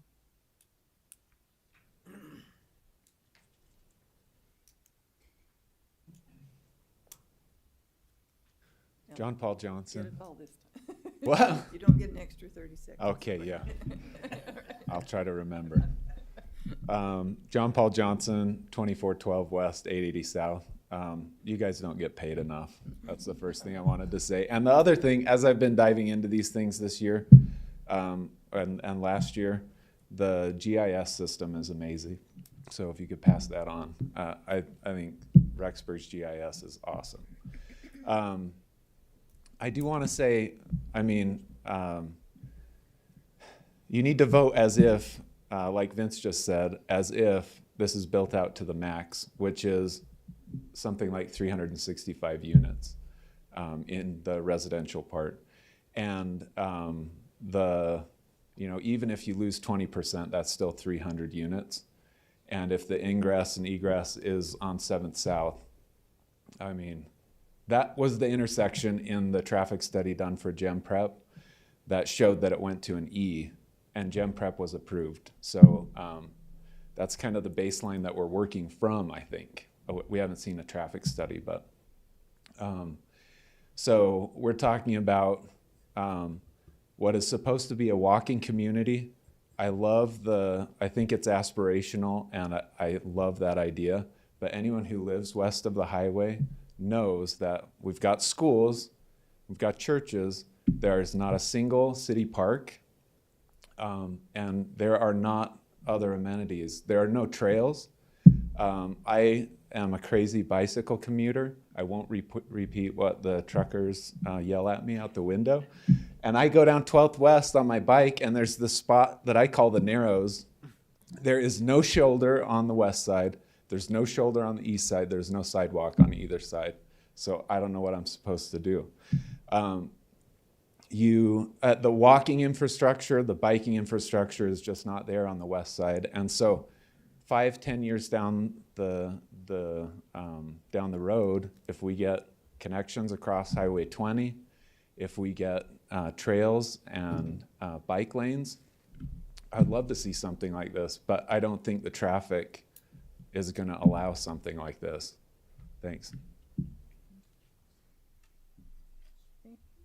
Anyone else who'd like to speak against?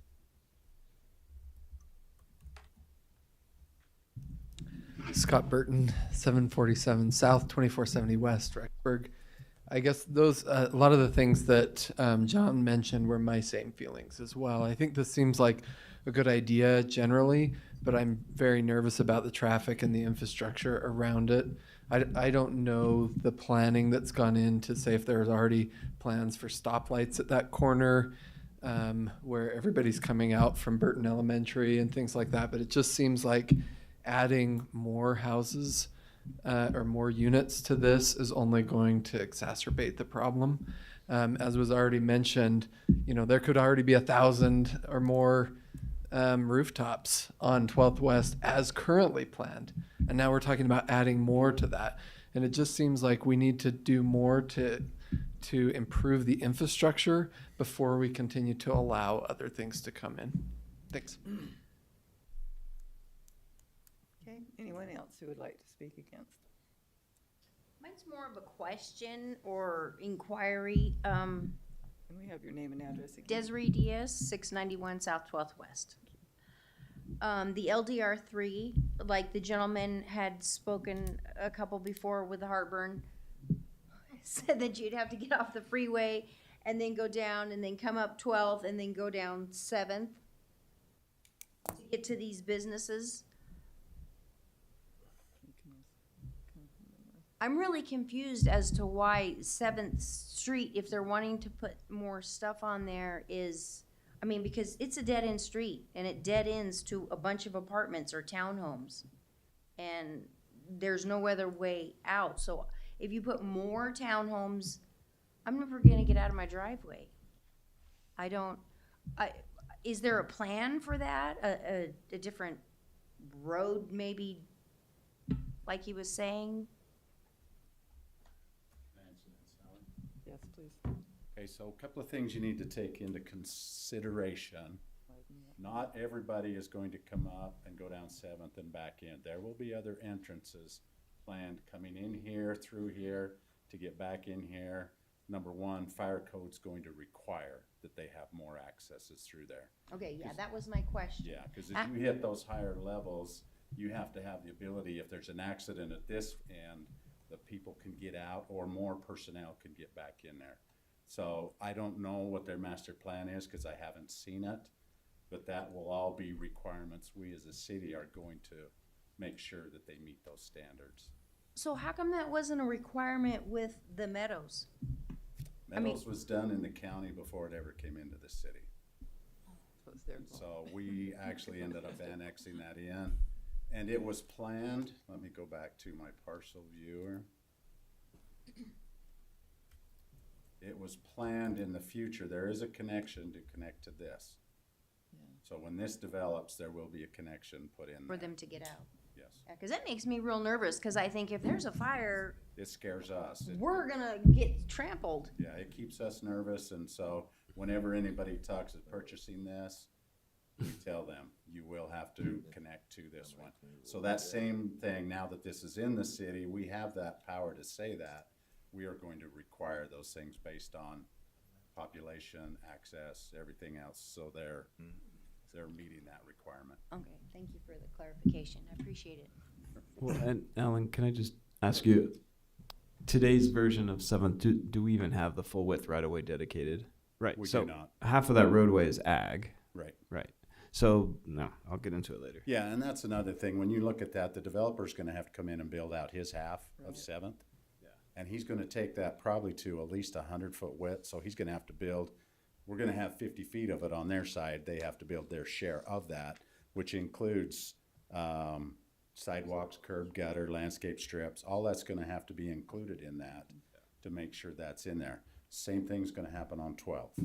They're going to have to build out their share on that road, which will then put the sidewalks, curb gutter, everything in, which will then get us to the point where we're almost connected back to University. And in this case, they have to connect to University, because MDR requires sidewalk connectivity to commercial and BYU Idaho. So that's something to keep in mind. So they will have to find a way to get clear through there.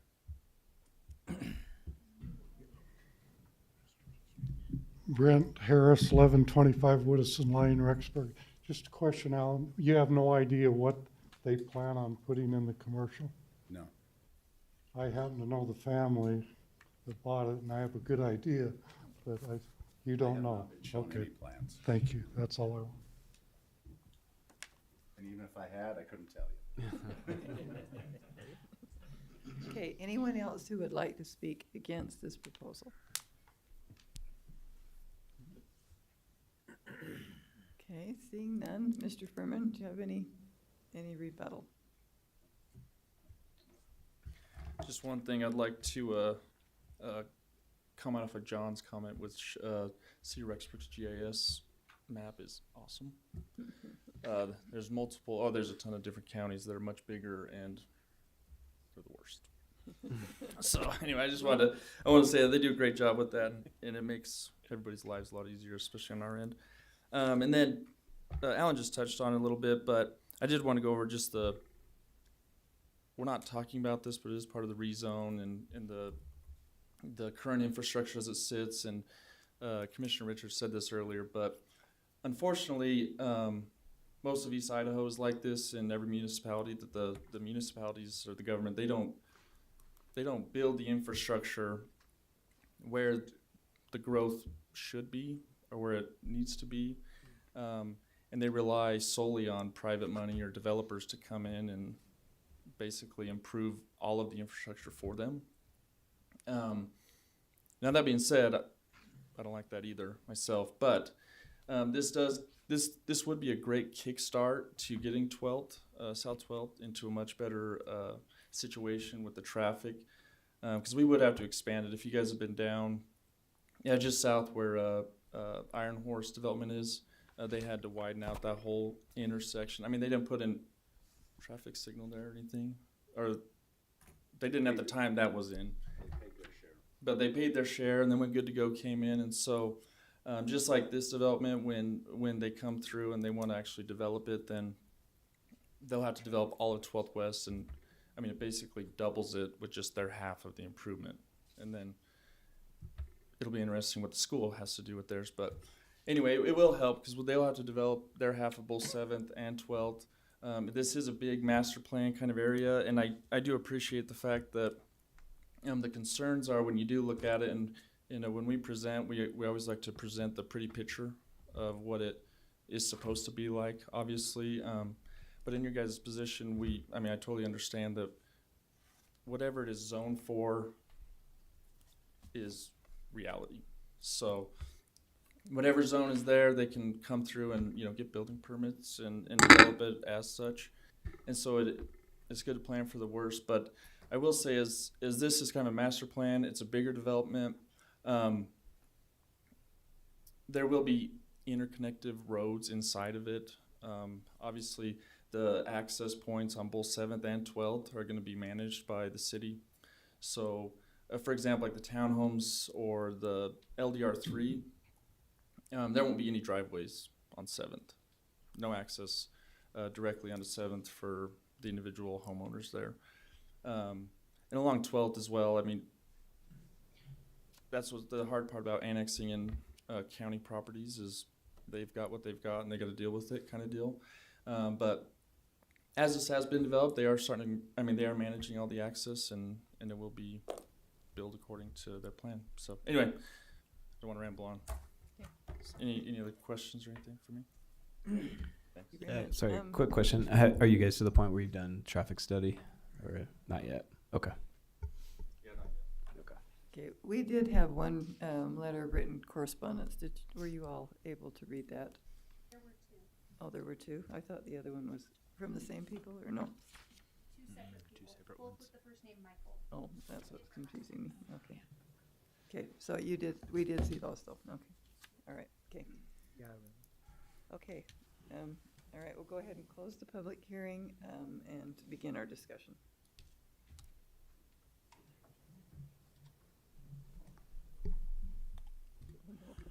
Just one point of clarification. I think that's relevant to your inquiry just based on a request that was made from public comment. On this project, the city, we will require a development agreement if it were to pass. There are two mechanisms under Idaho law in which a development agreement can be required. The first is under just general police powers that goes back to, again, Land Use Planning Act that then gives municipalities essentially policing powers. When I say policing powers, again, it's a legal term, makes it sound like we're breaking down doors.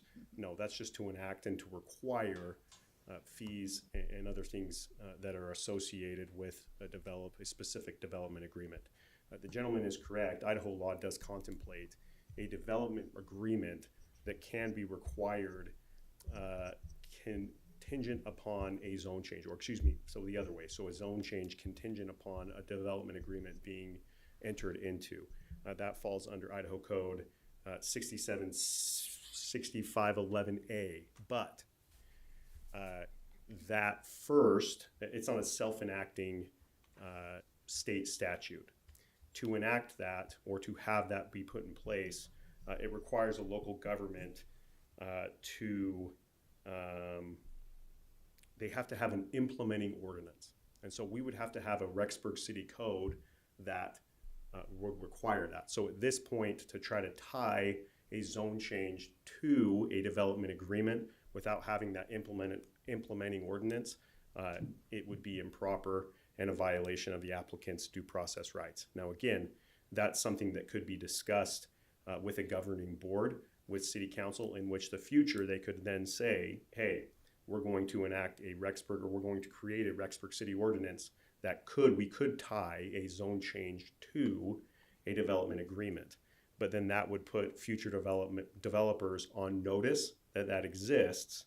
And then if this board were to recommend it, they would have that notice, know that it's essentially a possibility, and that's the way to do it. And so, again, to do it at this point would be improper, and I would advise to not make that recommendation just based on Idaho law.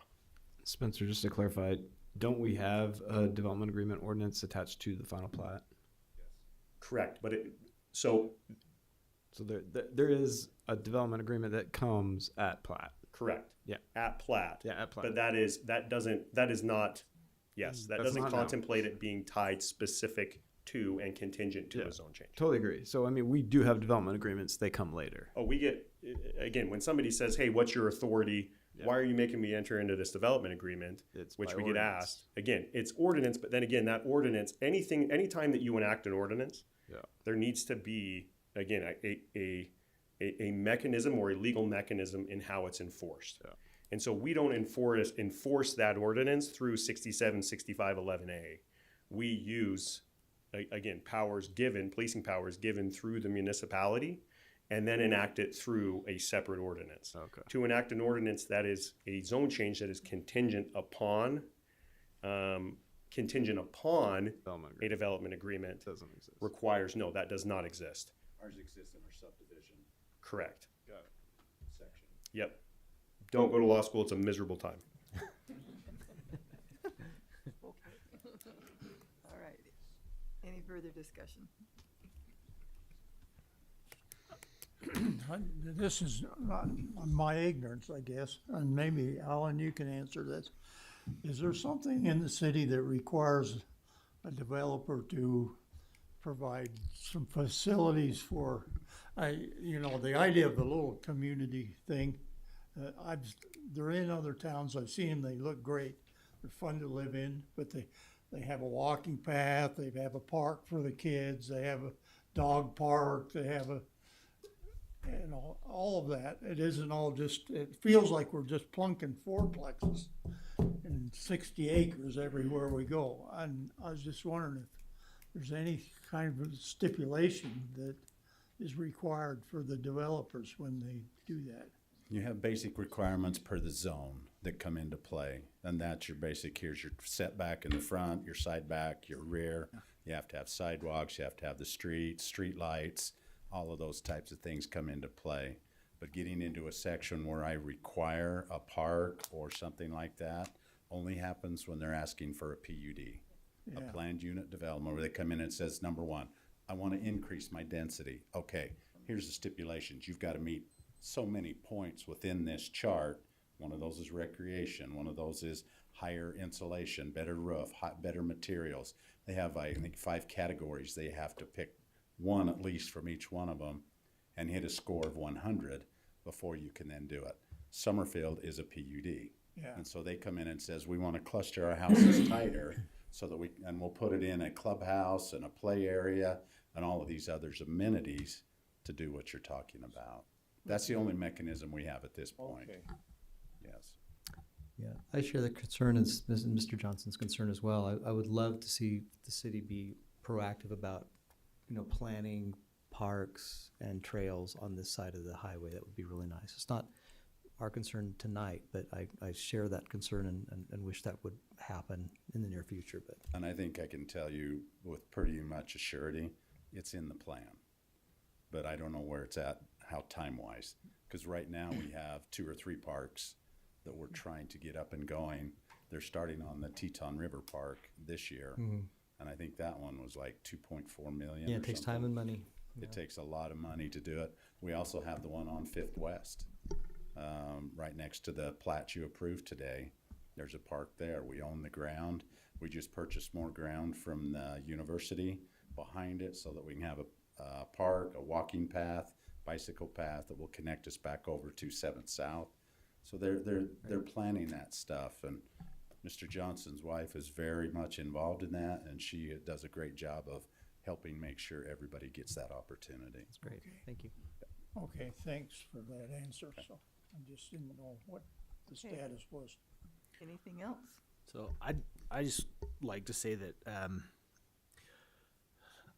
I've always been very concerned about what happens around the interchanges, because it's kind of the prime location for our community, and I really like this zoning change for this, because I think it fits really well for what happens around interchanges. I just think it's a good fit for this type of area. I agree. I think what's so confusing, if you go and look at the infrastructure that's out there today, it's in ag. So you only have half a street. You have, nothing that would represent the built environment. So once this goes in, I guess to some of the points, you will get sidewalks. You will get widened streets. You'll get quite a bit. Yes, you will get additional traffic. But that's just part of growth. That's one thing I was gonna say is I feel that area is a little underdeveloped right now, especially when you drive through that, especially to the rest of Rexburg. And I feel anyone who's willing to take on, this is putting us in the right direction, that someone could take on the responsibility to start lifting up those roads, adding in the infrastructure that's needed to bring it up to the rest of the city. And so I too am in favor of this, because I think it's putting that street in the right direction. I wish we didn't have to do this piecemeal, but that's our system. Yeah. Yep. Right. They levy it. Everything takes too much money. No. All right. Okay, are we ready to make a motion? Or we are, should say we are ready to make a motion. I'll make a motion. We recommend to council that they approve the rezone from RR1 to LDR3, MDR2, and RBC, the property located at 801 South 12th West. As this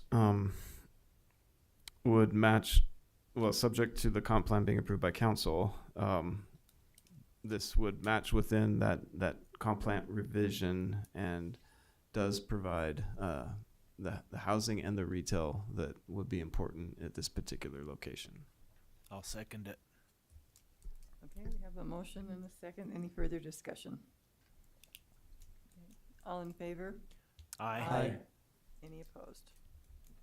Okay, that will also be sent to city council. Okay, it looks like. 55 minutes to party. Quick, run up, get a pizza. Go get that pizza then. Okay. Because we moved our first meeting, our next meeting will be on the 22nd. That is correct. Anything else, Alan?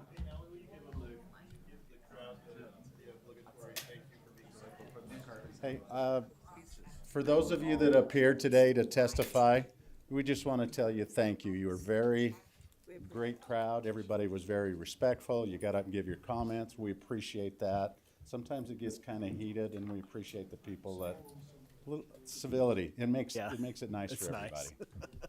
Thanks. Nice.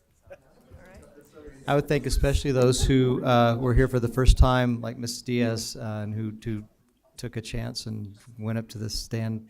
We appreciate you. Okay, and we stand adjourned. Yeah. Awesome. Yeah, is there anything else? That's it for tonight. Thanks, Vince. I know, and we thank you for being Did great. brave. Did Thanks great. for your We'll try courage. to look That's pleasant. awesome. Based on what I saw